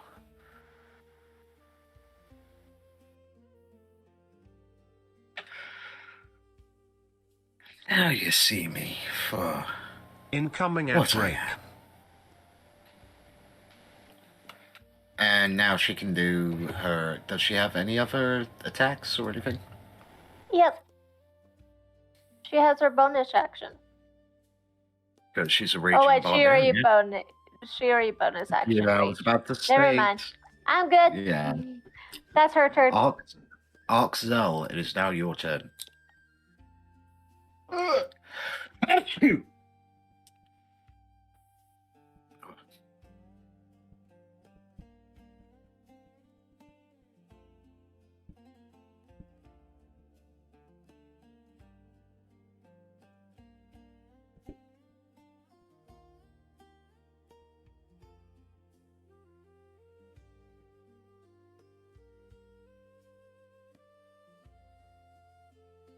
Okay, since we're waiting, Arczel said, "Could you send me a picture of the area?"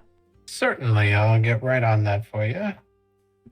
Since we're waiting, so us on the chat side, just to be clear, this isn't the other Santa that we met before, right? Not the one from the church, but the one at the campfire, or the one at the Galfrax church? Druox the Shredder sent an image file. Okay, yeah, No. that's what we were. This is not. Yeah, that's this what is we're not discussing. This is not Evil Santa. Do you want me to upload the image of what Evil Santa looks like to remind you all? Because I remember there's church Santa and campfire Santa. Well, so I know Those two. I was were missing one technically thing the from same- that image. There you go. Those two were technically the same person. That's better. Okay, now The that pink circle is the darkness. by the way. Shadrick sent an image file. Yeah, I remember that. Okay, they look very similar, but yeah, when you put them back together, yeah, they're different. They're different. They don't look similar in any way, shape, or form. Long hair. They have different eye beards. patch. Eye patch. The beards are completely different. Santa's wearing Hey. red. This guy's not. And found a healer. And worse clothes. I do find it interesting that this white-haired dude that, thinks he's better than us, he reminds me of the bad guy from the Umbrella Academy.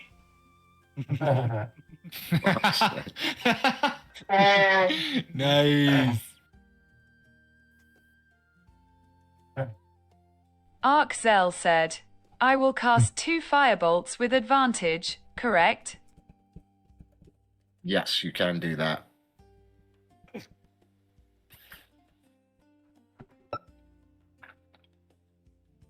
When the fire is bolting. It's going to be a lot of dice. 4d20. Gee. It's firebolt, not fireball. Yes. But he has advantage, so he's got to roll 4d20. In groups of 2.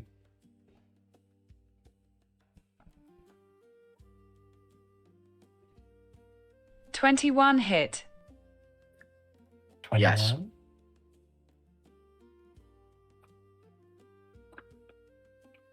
Just don't get 2 1s. It's a non 0% chance. Very Funny large. enough, you blast say radius. that. Funny enough, you say that. One, I've done it, but two, also in Kenzie's other campaign, the person who took my curse of bad rolling rolled 4 nat 1s in a row. 5. It was 5. Sorry. 5 nat 1s in a row. Kenzie_dar_goddess sent an image file. Getting further. Growing. Oh, the plot thickens here. I see. Yep. Price sent an image file. Getting further. That freaking I hate his guts. Fuck. Fuck. As I said, by the end of it, it'll be in color and everything. Yeah. So Next session funny. is gonna be animated. Just Yep, animated, high definition. Kenzie, Yeah. Kenzie, I gotta ask. Can I post this? Yes. Okay. It has my watermark, so no one can take it anyway, so we're good. Squatter And I marks. don't mind my art being advertised. Arxel said 20 fire damage. I see that. The other I just wanna firebolt make sure. missed with 14. Okay, yep. Oh, ooh, fuck. He's looking hurt. Oh wait, I might have a picture Oh, he doesn't know of they him have looking a hurt.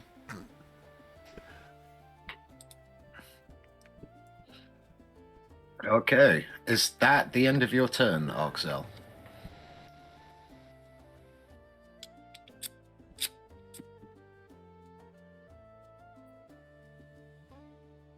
Yes. End turn.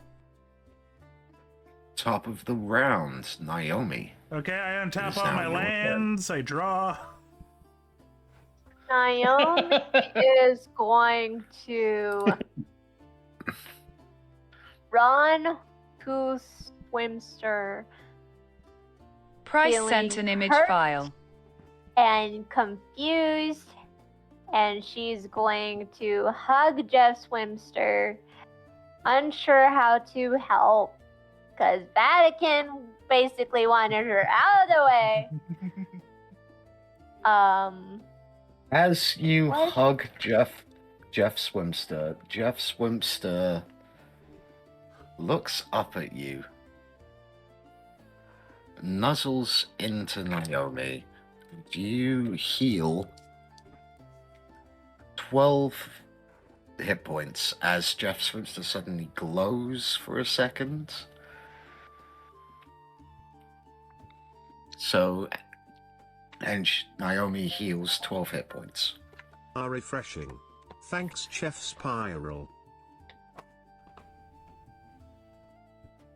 Oh yeah, crap! I took him She's out. going to take out her beloved teddy bear and say, attack! Oh my god! I forgot about the. How did he forget about the mimic teddy bear? I forgot about the frickin' mimic teddy bear.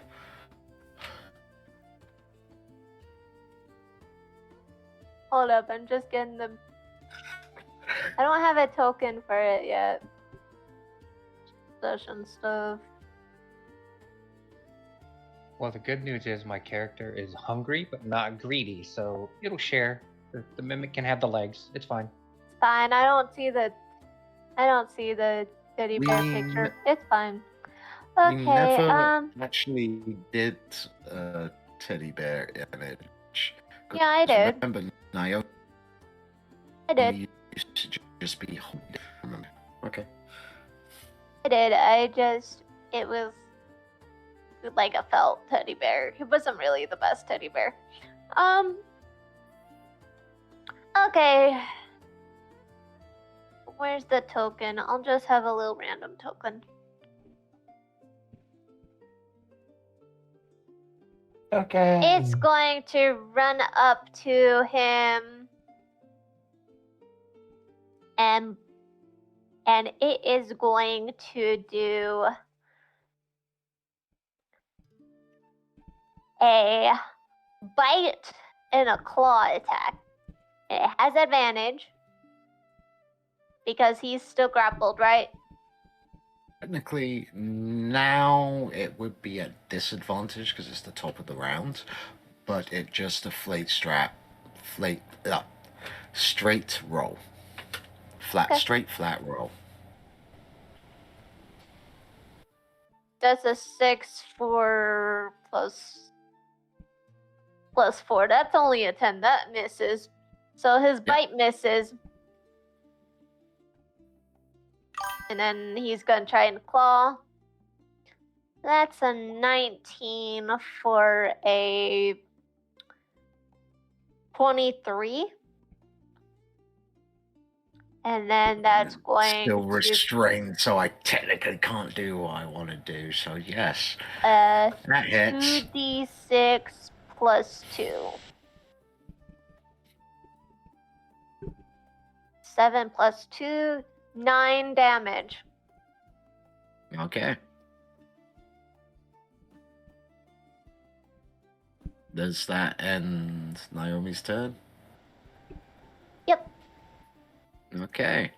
Price said, Kenzie, when you have a second, send me your Twitter or Bluesky name. I have Twitter or Blue Sky. Bluesky. Well, send it to me so I can... Arczel said, does THR mimic bear do fire damage to nearby people? I only use. No, I that only was use a fire Twitter to elemental make I had. accounts. That's the only thing I use Twitter for. I don't even use it. Okay.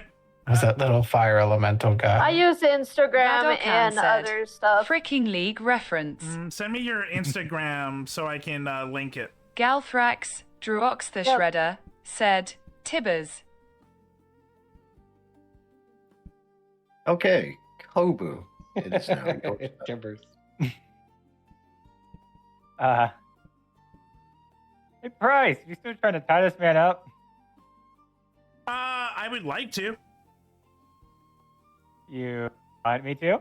Yeah, go for it. Much to tie him up.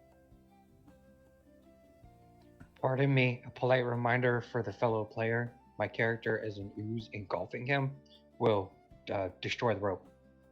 Oh, you still are? Yes. Yeah, he's still engulfed. The villain, unless something crazy happens, gets to escape the engulf at the start of my turn. Any unsafe ways to get him engulfed? You could cast banishment on the slime. That would unengulf him. Yeah, that's true.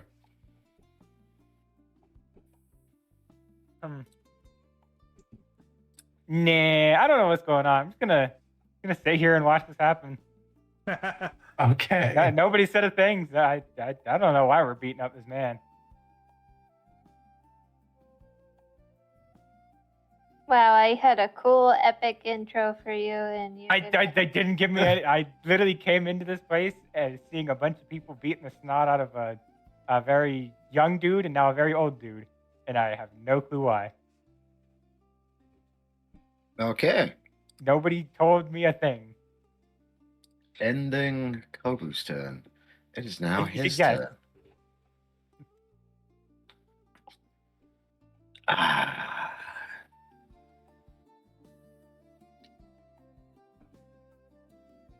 Let the music play. And he's going to crush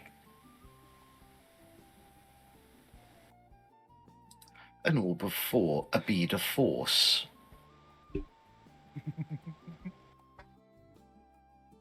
In his hand.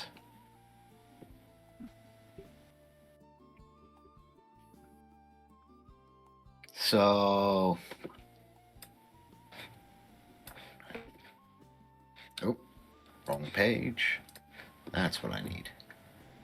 So I need everyone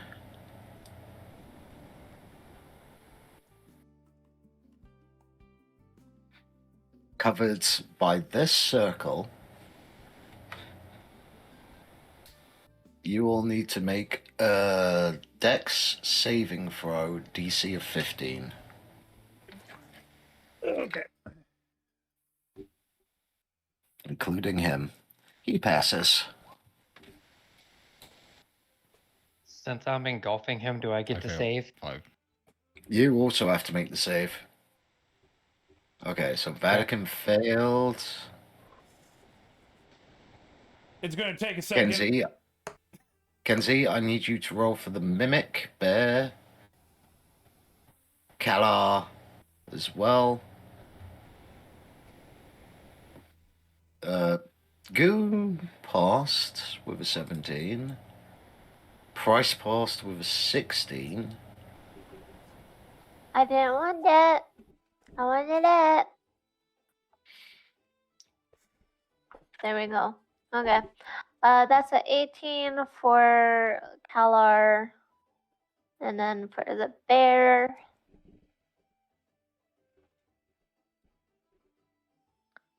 And that's a 15. Okay, so everyone who passed is only going to take half the damage. Okay. Owie. Okay. 1, 2, 3, Do I 4, have... I'm hungry. 5. That's where it was.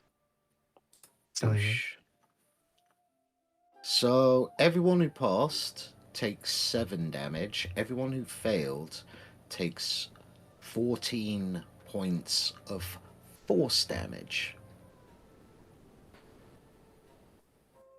Unless you have shield and you react. No. Shield is only increases your AC.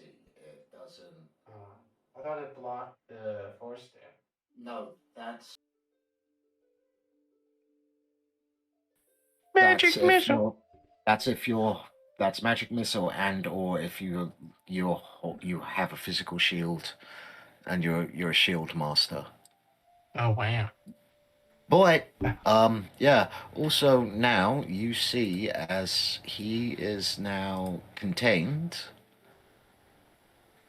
within an orb.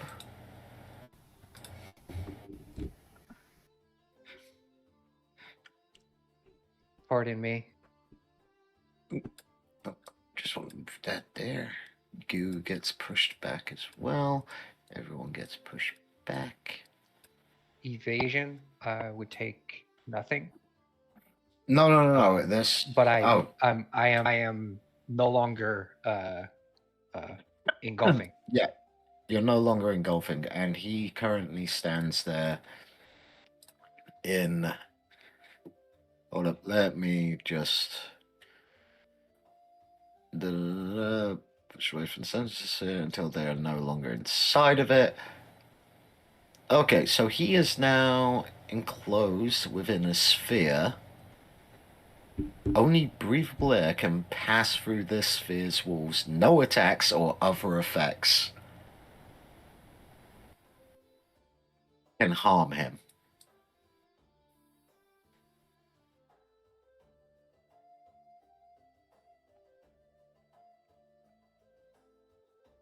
While he's inside this bowl.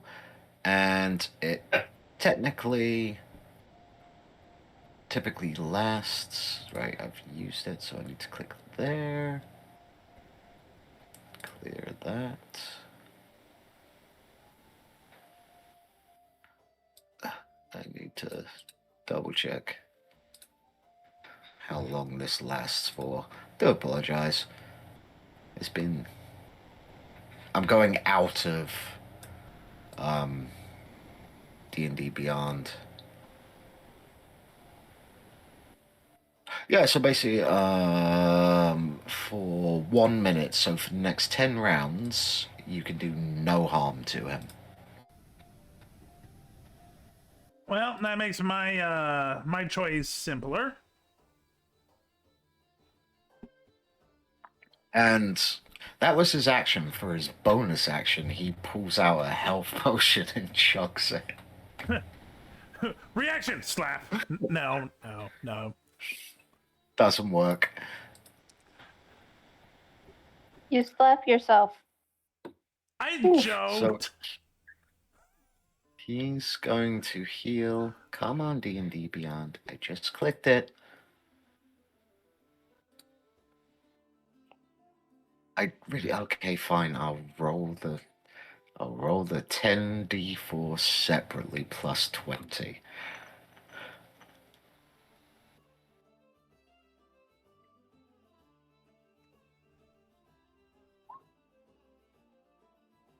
Boo. He heals 39 hit points. He's like, oh, now I needed that. Now, I look at all of you and I can say this. You all definitely are worth more to the Sanctum Guard alive than dead. So how about it? You let me take you all in, and I get to keep the money. We still in combat? Yep. How about you? But I don't agree with this. I'm gonna say no. What the money? Well, I tried. And he's gonna slowly push himself 20 feet here. Unless he wants to split the money. You can't see. You're not gonna be able to get any money, Kobu. He's trying to sell you. Oh, Someone made a technically, lot of corpses. technically, out of everyone here, Kobu's the only one who's safe because Kobu does not match the description. wanted poster. So hold on a minute. What kind of money are we talking about here? Safe too. Oh yeah, slime goo is also safe. Goo is new. Yeah, Goo yeah. and Kobu, Goo, Gallifrax, and Naomi are the. Actually, no. Goo, Gallifrax, and Kobu are the only three who's safe. I was gonna say not Naomi. I mean, they wouldn't have seen your slime version because your slime version you revealed in the house, and these wanted posters definitely were before the house. True. Yeah. Arcel said, nothing can go through the barrier. Nothing physical. But what about mental? Oh, he right. Vadokan said, same question. Well, you got to see him first as he walked into an orb of darkness. Yeah, if you go in there, nobody Gallifrax. can see anything. Gallifrax, your turn. You Price don't said, even know. I agree with them. While in You the don't darkness. You don't even know he's in the darkness, by the way. Correct. While in the darkness, I gently touch my chest with my hand and cast invisibility. Wait, no. I'm sorry. Wait a minute. We don't know the name, but the evil dude. He should be radiating light. It's magical darkness. It Yeah, cancels you can't out. see Yeah, but it's holy light. It still is cancelled out by darkness, unfortunately. There you go, gods. You're more powerful than Jesus. Hobo Santa. So I cast invisibility on myself. Mm-hmm. And let's see, it's 5 feet per square, right? Yep. I dash out of the, I don't use a dash, but I run out of the darkness while still invisible. And notice that he's not the bad guy that used to be out here, is no longer out here. And I discern that he must be in the darkness that I just walked out of. And so I end my concentration on that darkness spell. Well, technically, your darkness spell would have ended automatically when you cast invisibility on yourself. Oh, perfect. So because you at can't the same cast- time. You can't hold 2 concentration spells at once. Yeah. There is a feat for it. Yeah, but I don't have that. So when I turn invisible, the darkness disappears, but I am invisible. And I run over here and using my, let's see. There you go. You got the little egg ninja to denote you're invisible. Let's see the range on this. We're gonna do a little measurement, boys. I gotta measure. Not a circle. Let's see. Okay, I can pretty much do this to anyone. All right, so I'm going to cast my cantrip message to telepathically speak to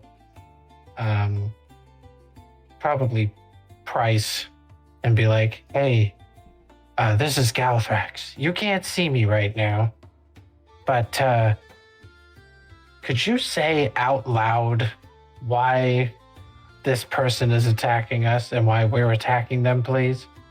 And then I end my turn. He killed 80% of the camp, turned them into corpses. He wants to sell us to the Sanctum Guard. And we don't want that. Okay. But yeah, I've run out of actions that I can do while invisible, so I'm gonna end How my much are you worth, Bryce? Who knows? It depends on how much fur is in demand. Noted. You can see me writing down notes on a notepad. Of course.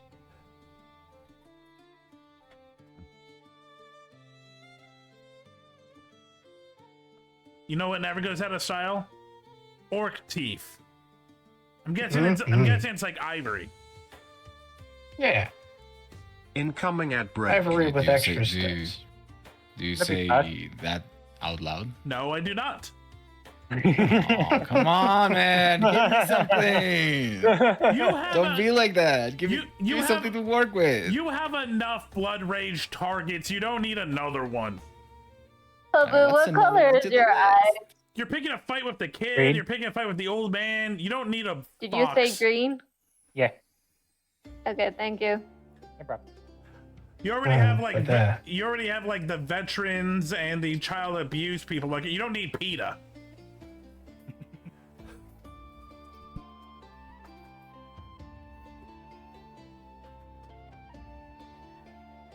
I think it is Attic's turn now. Yeah, I've ended my turn, so now it moves to the next in the turn order.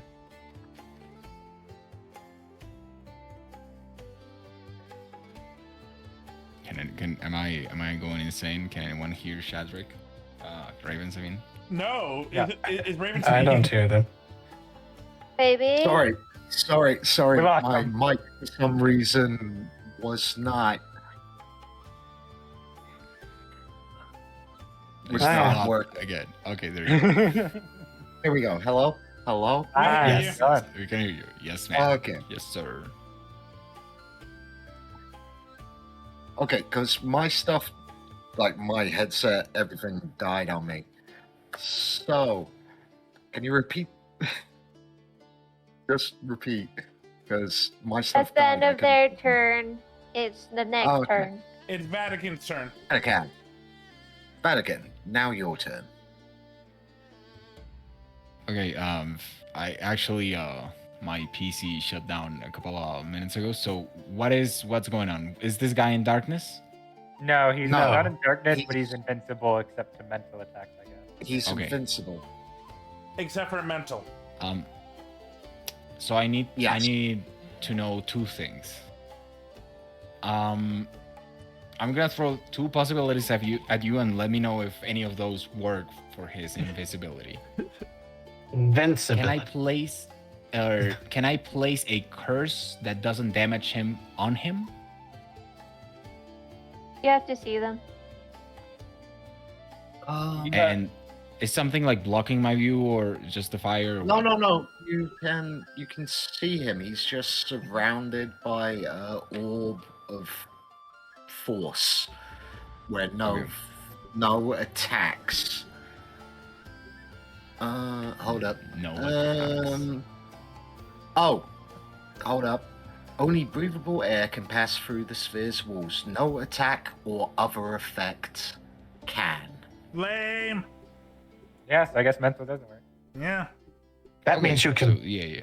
You can If you got blow like him really hard. If you got like airborne poison spores, that would go through. Anything What inhalable. did you get? Well, After that, I'm out of options. Frick, I don't know if this. All time freeze, frick. So then, let me see. What can I do here? I've got two options. I can cast Stinking Cloud on him. Kenzie_dar_goddess sent an image file. Oh, it's colored! Yeah, it's colored! Oh my god, look! The freaking way they That's look all at each I'm other. gonna do on it. That's The all I'm love gonna is do in on the it. air. It's colored. That's amazing. That's the only thing that's transmitting through air. Love. Don't worry, stream. You'll see it in a few days. There you go, my stream. You can check it out. Perfect.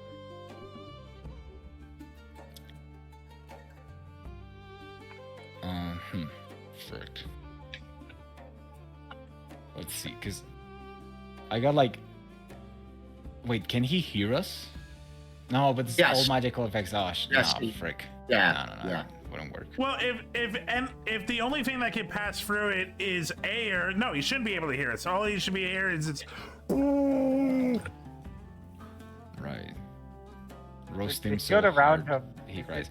This is the only instance I regret not having built a bard, so I could freaking vicious mockery his ass into oblivion. Is the field around him magic? So I got like two possible options that I don't know how much they would work. Stinking Cloud could poison him, and it's air technically. Another one is I've got this item that can freeze. It says it freezes time for everyone. I don't know if that would freeze also time for the effect. So, or it would help us have the effect run out of time, which would make it useful. If not, it'd just be like wasting or whatever. Or I could just walk beside him, letting him know that I will die as long as I take him down with me. He's like following the bubble.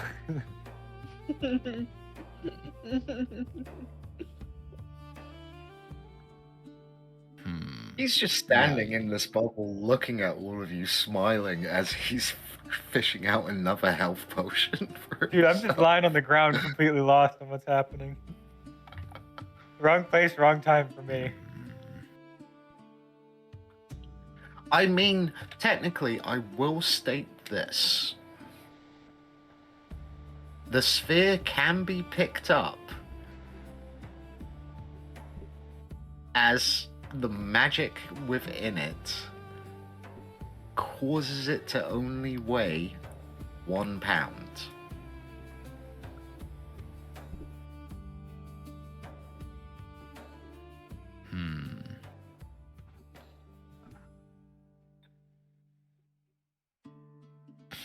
You're suggesting I carry this guy? Technically, you could. It's currently the Arxel only... said, sounds like telekinesis. Fuck. There you go. Across the universe.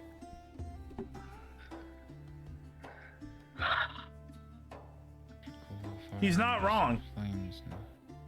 No, he's not, and that's why I went fuck. Got a nice fancy bowling ball. So I guess I'll do exactly that, and I'll go up to his ass and pick up the big ball. Okay. If possible. You walk up, you pick up the ball.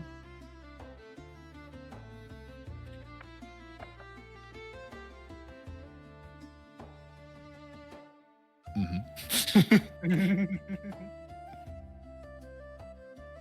What else do you do. You're holding the ball. There we go. Like a rocker. Freaking. Let me spend something so I get a little bit more movement here. Put him on the fire.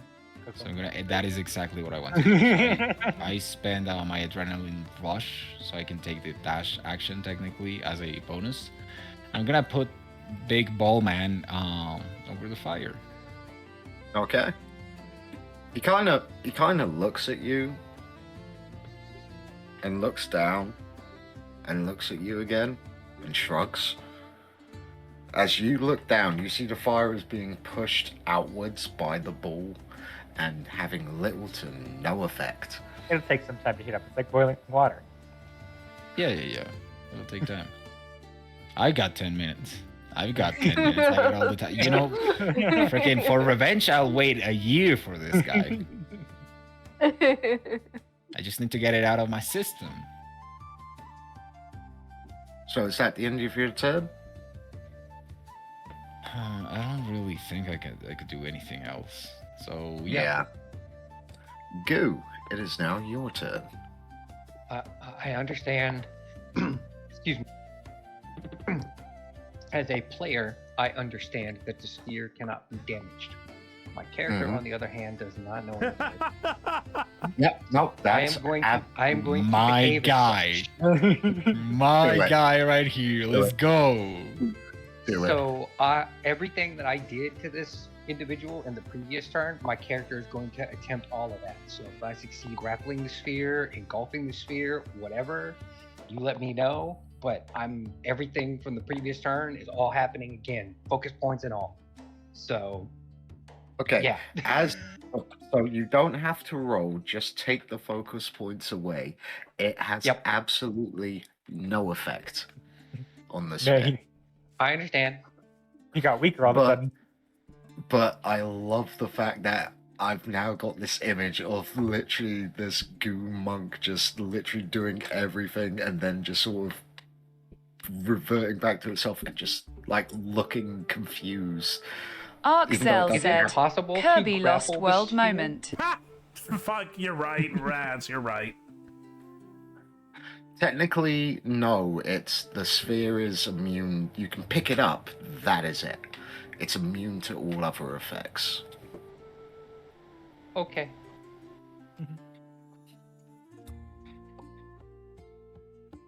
That completes my turn.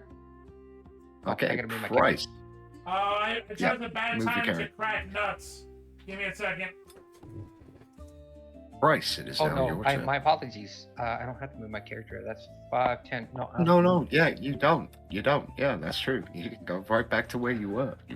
I'm not gonna lie. I've been wrapping my my head and looking at everything I have to see what I could do, and the answer is nothing. I have an idea of what Naomi's gonna do. So in that case, what I'm going to do. How hurt is Naomi? Kenzie, how hurt is Naomi? She 64 health, so not a Arcel lot. said, healing other people Like, is not always very a good idea. Well, yeah, no, that's what I'm thinking. That's why I'm asking Naomi, because I know they took the most damage, but they seem to be fine. Wait a minute, no, isn't Fire Person also pretty injured?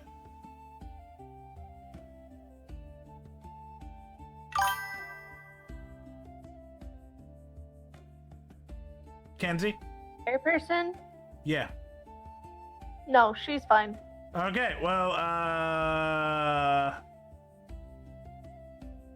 I moved here and end my turn.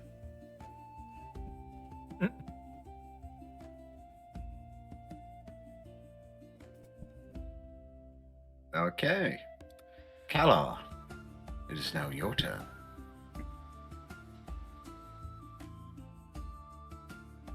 Back to cracking nuts.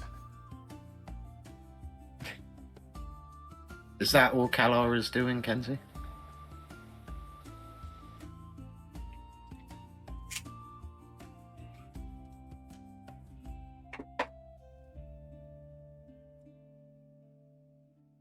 Trying to think.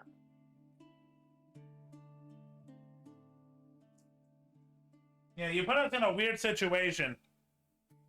As players, we want to do as much as we can, but you kind of pigeonholed a lot of us for a turn. I wasn't expecting I would had to have used this yet. You guys kind of pushed me to have to do this. The shield literally doesn't drop until the turn after him. So Vatic, you actually get the first hit, funny enough, after the shield drop. Oh, first It's 6 perfect. hits, mind you. I'm gonna Yeah. use haste. I'm gonna freaking mow down this guy. You get the perfect turn order. I think she's just gonna wait a turn and prepare her attack. It's a grand total of 10. This is which turn should be after 9. Vatic. Fine, she will cast Omen. What is Omen? It's Agreki. It's an omen.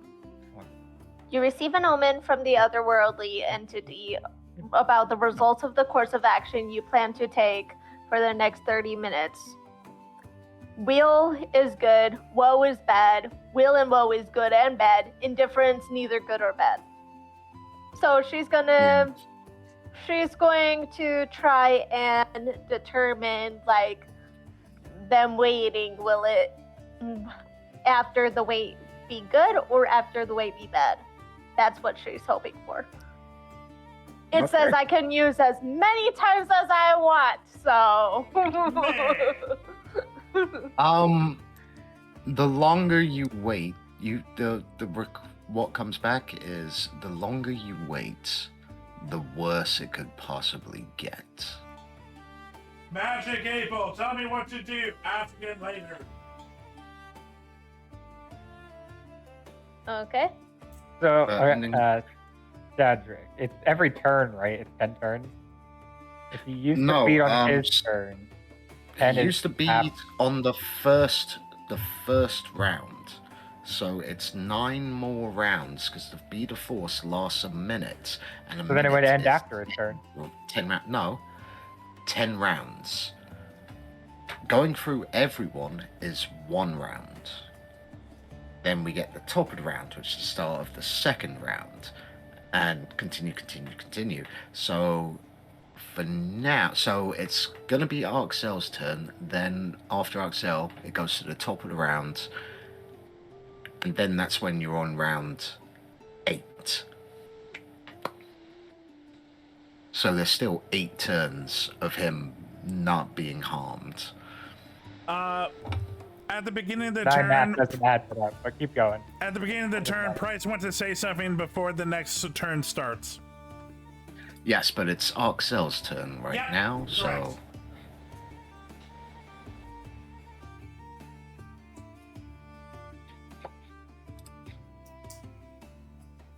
Give him time to write.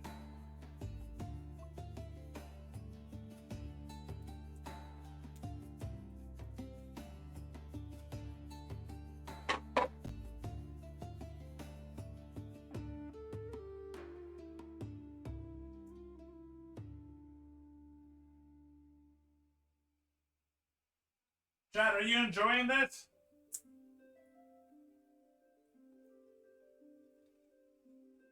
Sorry if I sound distant, because I am. Because he's with his woman. No, I'm cracking nuts over here so I don't crack nuts in the mic.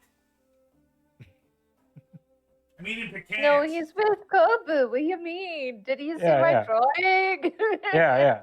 That's why he's so distant right now. He's just being very accurate.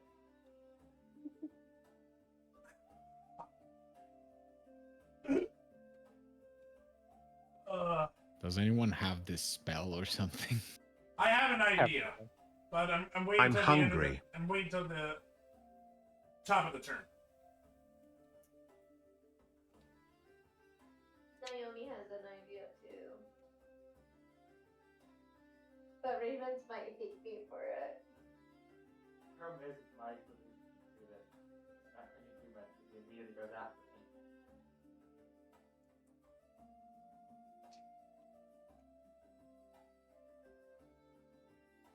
Arxel said, I cast telekinesis upon the barrier that engulfed the man and lift it and the man into the air up to 30 feet. He looks to Vadok and says, "We have time. Let us make the best of preparati." On time. Pepperoni.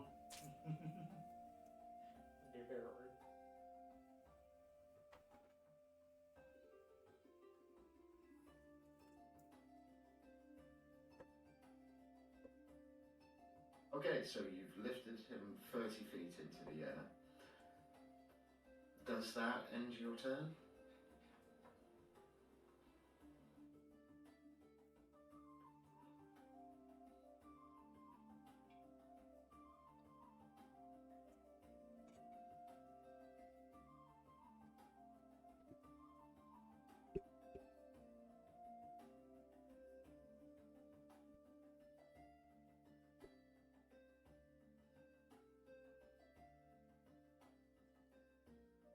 I would love it if he just comes back with yes. Arcel said, "I would fly up into the air with my broom so I can lift them even higher on my next turn." Sounds good. Sounds good. So, ending your turn, it is now Naomi's turn. Naomi, currently he is 30 feet in the air above you. Naomi looks at Price, remembering the time he taught her to pray to God. Oh my God, yes! And he kneels down with Jeff Swimster and prays for help.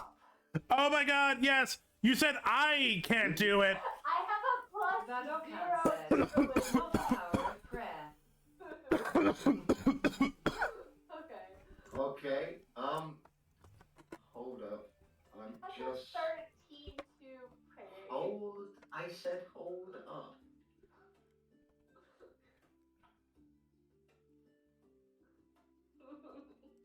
I am checking something, because it's been a while. If your god doesn't answer, I could always call on my demon patron. Someone will answer eventually. Yeah. Sooner or later, someone's gonna answer, right? Right. Describe to me what you're asking for. Dear gods, we need help. I want to hurt my friends. Price says you can help.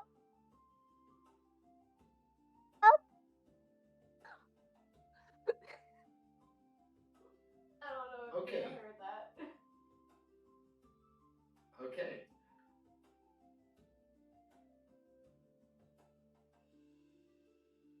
Roll on this site because I don't trust This is the D&D time for the Beyond. net. 17. Okay. Nothing happens because you have to roll. Technically, you would have to roll equal or lower to your cleric level, which I know Naomi's not a cleric, so I would have it just roll to your level. But at 17, no, you fail. Naomi pulls There's out her doctor's degree. There is no. That would help. Even with the 13 would have failed. It was a 13 failed, but you told me to roll again, so I rolled again. Yes. So you would have needed a 12 or lower. I needed lower? Equal or lower to your level. How does that work? That's weird. Okay. Because it's basically, you were just basically attempting divine intervention, and it's a percent. You roll a percentile die, and you have to score lower or equal the cleric level. Now Naomi is not a cleric, so I just decided Naomi's level, and in rolling higher, the gods do not listen. So, Naomi didn't pray alone. Not your turn yet. Oh, Not- wait, no, she I does. didn't pray. She technically is holding Jeff Swimstead. Yep. Technically. Yep. Her teddy bear can also run and do a help action. Oh boy. Fine. Roll me a d20. Okay. For clarification, I can't roll divine intervention for at least another couple of sessions. I know. I got one. Oh god. That's below whatever. I got that one.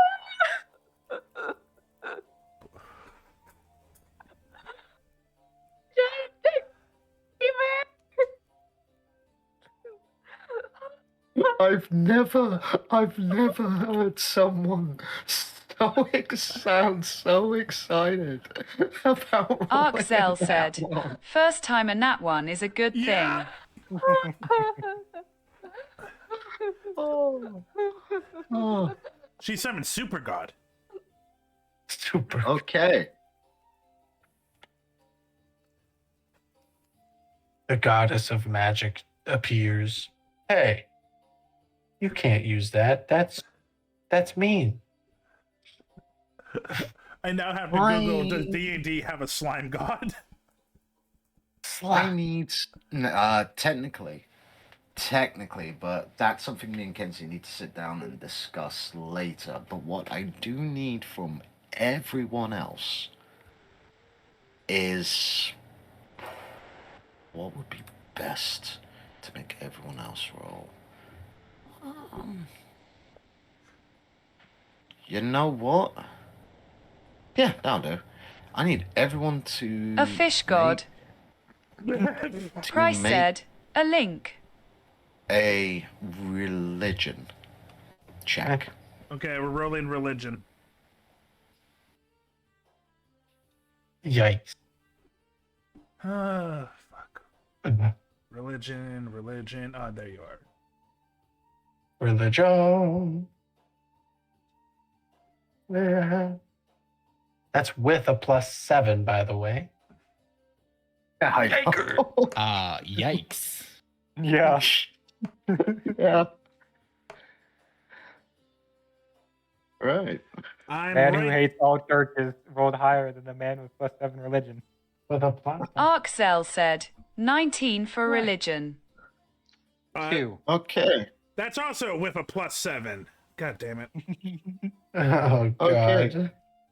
So you all witness and you look up, except Incoming at for Gallifrex and Price and Goo. The paladin.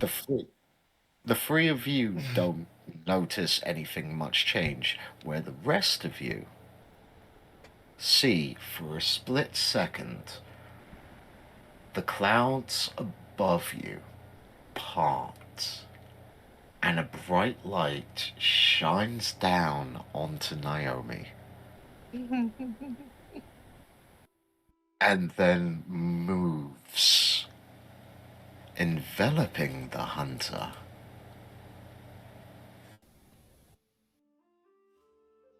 And teleports him away.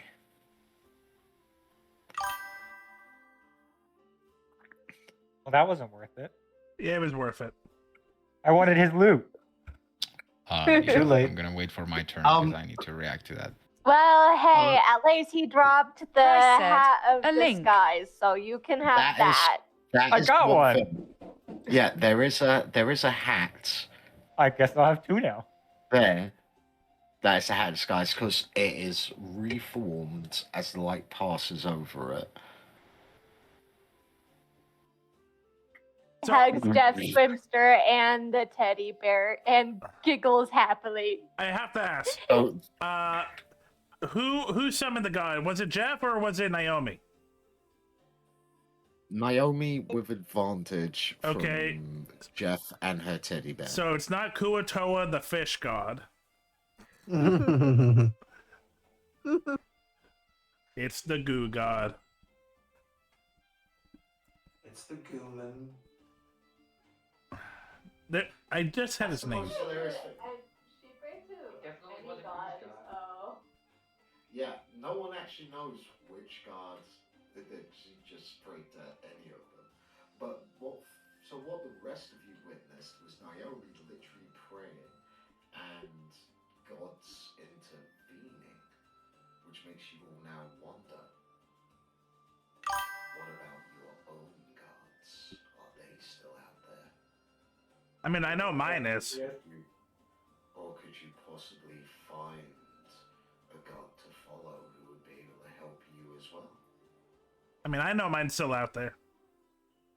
Yeah, we all know yours is. Yours came and bitch slapped some people at one point. Yeah! All of them. The power of God and beans. I second that motion, Reggie. Steve takes Jeff and the teddy bear and runs up to Price. Did it! I did it! You did great. Do you feel stronger in your belief system now, little one?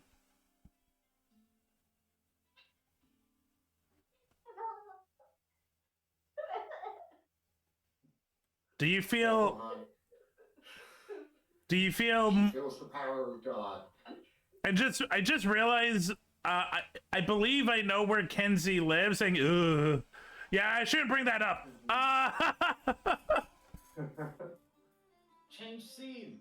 But no, Kenzie, can you show me? Can you just? I'm looking at your stream. Can you just click on Naomi sheet for me for a second?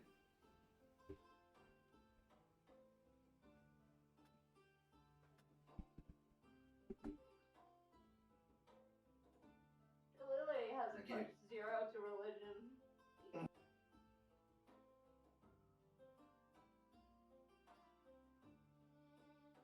To customize that, to add a +1. Nice. Yay! Pardon me, Game Master. Oh, very good. It is only RP, and it is a very grim topic, but unless someone stops my character, the deceased allies are gonna get eaten. I'll be honest, I'm surprised Gallifrax didn't reanimate them. Well, I didn't know what was going on. Interject when we get a chance. So that's why I had to ask. That goo and the little slime and just nods it with a pained look. So goo can start consuming. Arczel said, I can still change my target of telekinesis to goo to stop it. Like holding back a small child. Okay, but give a second, because I know Vatican would like to do something. Yeah, so after seeing the thing that happened, Vadok's eyes start twitching, and he just walks away into the forest. Follow him? And you follow me? Yeah, I'd love to. Are you stealthing? Yeah. I'm gonna. Well, okay, yeah, sure. Okay. If So you're stealthing, I need a whatever. perception and a stealth check from Vatican and Kobu.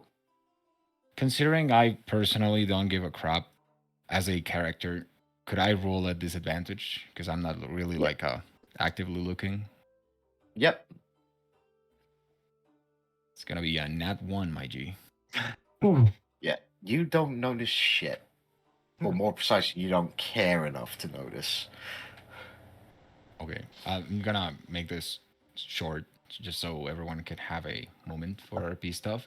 So after I've walked a decent enough distance, I would like to, for dramatic effect, use all of my remaining spell slots, which are 2, plus the charge that I've got on the Ember Core, which is just fire stuff. What I'm saying is want to accumulate as much of the magic that I have currently in my guy to make a huge fire explosion with me at the center. After I walked away from them a reasonable distance, because I don't want to kill them. Lethal or non-lethal? What, towards me? I don't know, bro. Maybe. Towards everything else, yeah, I want to Hope kill. I everyone wanted to enjoys kill, the but I didn't video. get the chance to. Please follow the Okay, stream. so you're going. Okay, so we'll make it non-lethal damage. So, i.e., it won't kill you, but it will destroy and damage everything else around you. Okay. If it counts for anything, I do have resistance to fire, so you can make it lethal. I can take No, we're not. You're about to. I know what you're about to do, and so my guy is angry. I know. Archie. Oh. Hold on. Okay, I'm gonna have to ask the dice gods for this one. Come on, dice gods. Choose my side. It's cooler. Funny enough, the dice gods. Actually, no. You know what? I'm gonna make you roll me a d20. Yes, sir. Odds, lethal, evens, non-lethal. Come on, With the lethal. dice Come roll. on, please. No! Non-lethal damage. The dice have spoken. The dice gods have spoken. It will still hurt you, it just won't kill you. Price said, a link.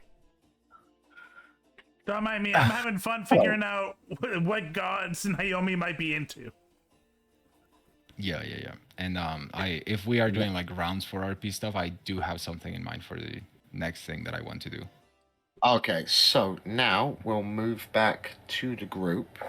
You all, those of you who witnessed it, now also witness the goo slowly consuming the people. How does everyone react? Price tells Goo not to eat the bodies. I'm still invisible. Yeah, so. Gallifrex, you're still invisible. You get a simple response in Undercommon. Food. No, not food. To save their soul, we need to, like, purify the bodies, bless them, give them a memorial, whatever fantasy talk is, blah, blah, blah. I'm a paladin. Yada, paladin stuff. I love the fact that Price is trying to explain religion to a goo. That is just literally going food. I show a DVD of Veggie Tales to Goo. A major image, you mean? Would you like to sit down and watch the tales of Jonah the Asparagus? Would you like to talk to Tomato? He has not stopped eating while he is responding. Unfortunately for you, he can speak and eat at the same time. Okay. I've just got this image of goo literally just like slowly enveloping the body while literally a little portion of it is looking at Price just going, food, still eating. Okay. Price cuts off the leg that Goo is chewing on and then moves the bodies away. There, food. Is Goo okay with that?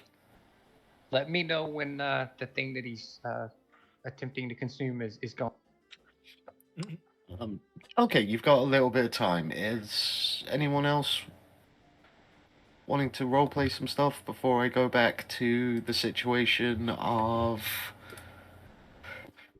Kobu and Vatican? Seems to be a lot of pyrotechnics. I just coming I up. just observe everything from my invisible place. Okay. So I'm just kind of just watching what's going on. If the Vatican Kobu thing is going to take a while, Price starts blessing the bodies quickly because he knows that Arxel Goo's said, going to eat something. I go over to see who was among the deceased. Before the slime gets him. Speed running now. It's all the civilians that you helped rescue fair. because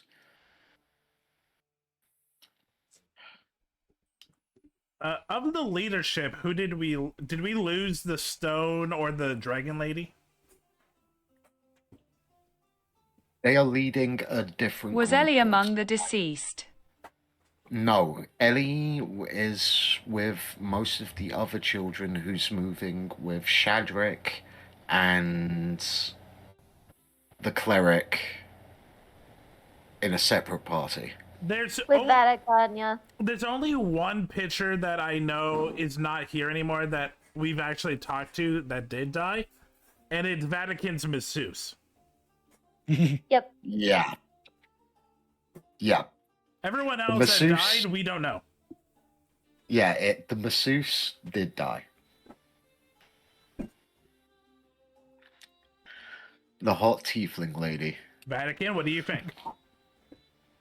Vatican's still Listen, dog. If I had been here last session, I was looking at using an infernal blast through her to kill more people because I didn't really care if I killed her or not. Stop being violent. Listen, I was supposed to be that violent last session, man. I need to get it out now. Yeah. So no, your daughter Ellie is not among the deceased. You know what? So- I finally decided what I want the bear to look like, Mr. Patches, because I like this a lot. So this is what little Mr. Patches Kenzie looks like. _dar_goddess sent an image file. Okay, that I am going to show you, Chad, because it's terrifying. That honestly, I could see Naomi carrying that. Right. So, Vatican and Kobu. Kobu, how far away do you stay from Vatican as you're following them? This is wanna the be a nice mimic guy. bear. No, I need you to tell me in feet.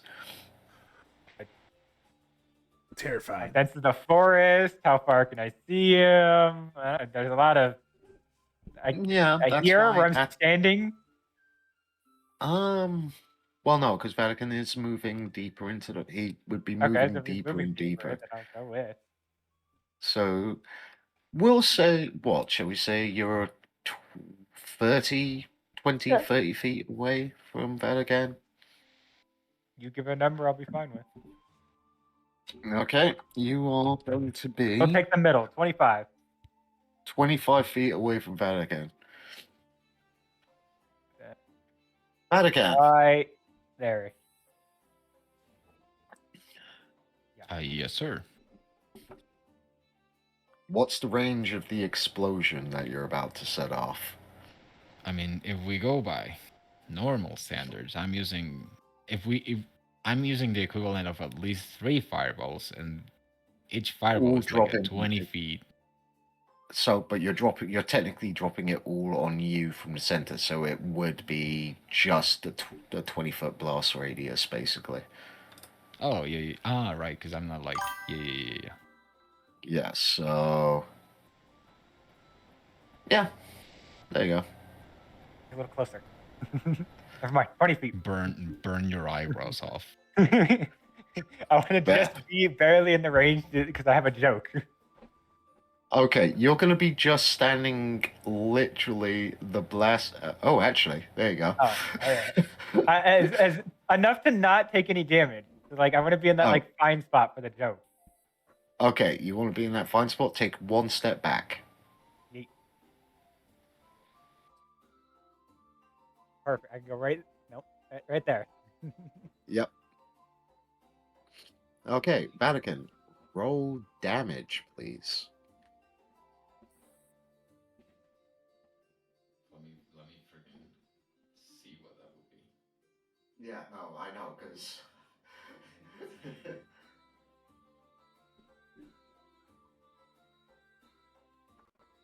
Is this other one 28? Yeah, so it's 28 d6. Yeah. Technically. It's at 104 Oh my damage. goodness. Right. Because you're resistant to it, you only take half of that. Okay. 52 damage. Do we know why Vatican wants to burn himself? I'm just angry. I just wanted to kill that guy and eat his babies, bro, and I couldn't. Like, Are you a demon now? What is your character? I understand. Fun fact. I understand rage. I would have lived this. Oh, I would have just barely lived this. God damn. With 23 health. Jesus. I don't know if that's barely. That's still pretty awesome. I only have 73 health, man. I have didn't more really health care than about them. the lethal damage because I also have like 2 extra lives from like a feat for Very being an quick. orc plus a magical item. So you. Yeah. Yeah, but But still, it was yeah. non-lethal. It was non-lethal anyway. But so, as you will suddenly see 20 feet worth of forest just explode and burst into flames and fire, and you hear a scream of infernal just echo out. And would you, Vatican, would you like to roleplay what they witness and how you act? So I would say, as Vatican is walking and getting further away from the camp, he drops his hammer. His armor vanishes, and he starts like. First, it was just his hand that had the hammer that was shaking, and he continues to shake. This goes over to the rest of his body, and there comes a point where he just can't walk, and he falls to his knees.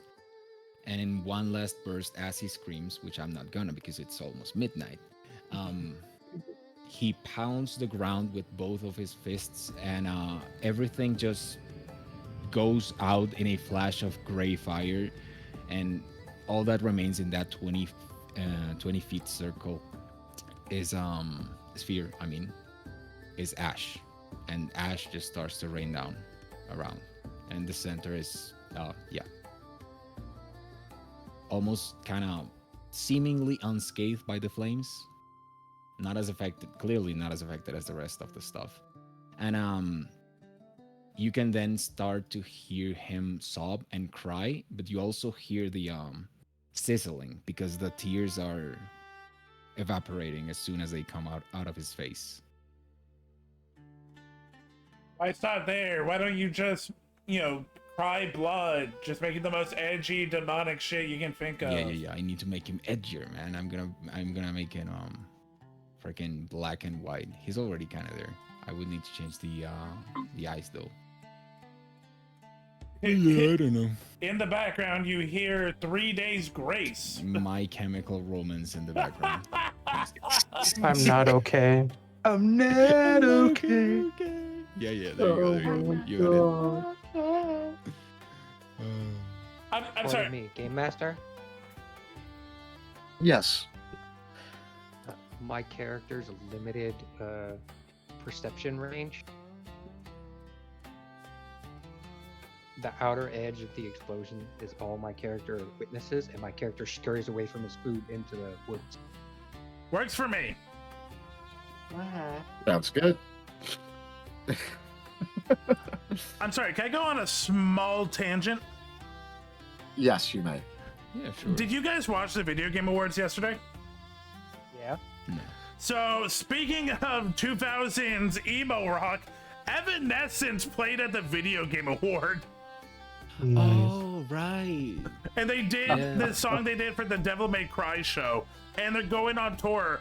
As someone who grew up with, I'm like, wow. So it really is just 2005 again. Yeah, Mhm. literally, it's 2005. I guess it's just Big Bear.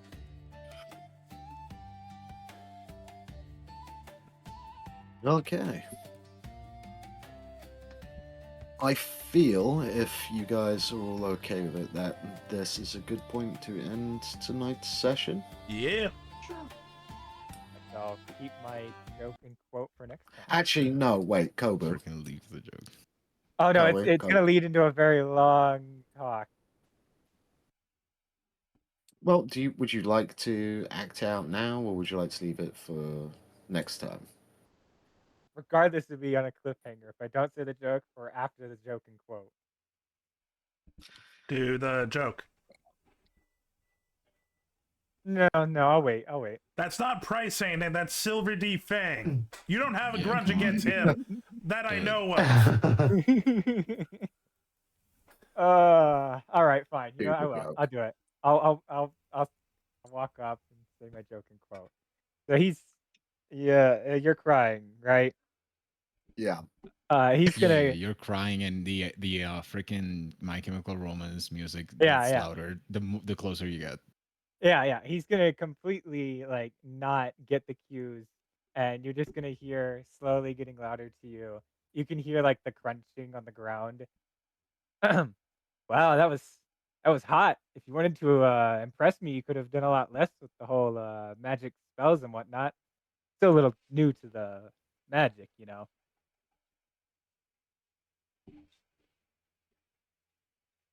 Dot. Yeah, freaking Seinfeld theme queuing. Yeah, I'm glad we didn't It end starts on that. skipping on dirty looks. All the dirty looks. All the dirt.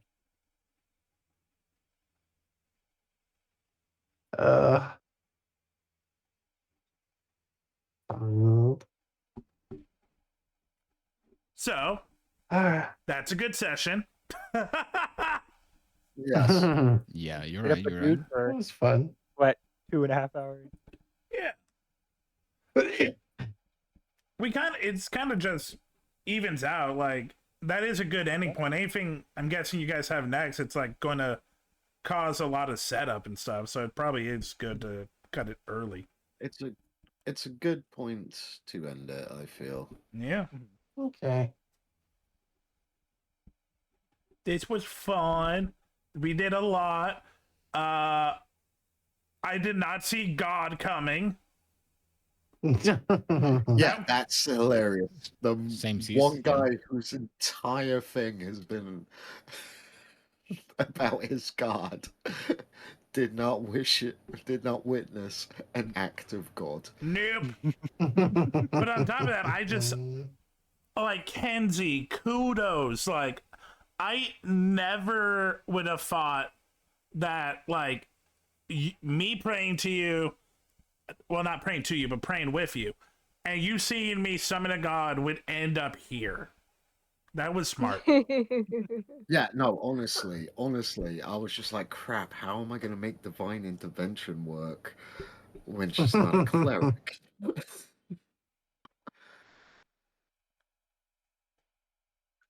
She's a kid. She's teachable.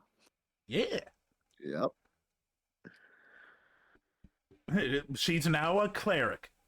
Ooh, actually, subclass. I could do a You'd have to- subclass. Actually, I also feel just because it is also we're getting close to the end of year, I think. Everyone levels up. Yay! Okay. I closed You know- everything. You know what? Aw. She will take the level of cleric. Yes. Ooh. Oh, interesting. I was only half joking. That's actually kind of cool. That's actually a cool little thing, but it does mean technically, Incoming ad break. if you were to attempt divine intervention again, you would have to roll in that one. Again. Dad learned that one. I don't know if it will be a good clip, but in the moment, it was insane. Just the excitement of Oh, rolling it in says that I one. can't. Well, Because you're a monster, I guess. Missing a wisdom plus 13 plus. That's what it says. Oh, you don't have the wisdom to do You're it. too dumb. I am too dumb. You're too dumb to become. Okay, baby, we will sit down and we will figure that stuff out later. But no, everyone is now level 13. Yay. Hurrah. Deflect energy. Yay. Is that the end of today's session? This is the end of today's session, and fuck, Okay, I forgot. I do have something for all of you, but that's after this session. I'm gonna close my end. It's gonna be drugs. Okay, let me do that as well. Chat, we are raiding into OwWow. Have fun playing Marvel Rivals. Or watching Marvel Rivals. I will see you guys tomorrow for the Hear Me Out cake. I'll see you guys when I can. I'm gonna try to live stream more if I can, but I'm pretty busy as I'm trying to save up for a trip, so we'll see. Love ya. Let's get over.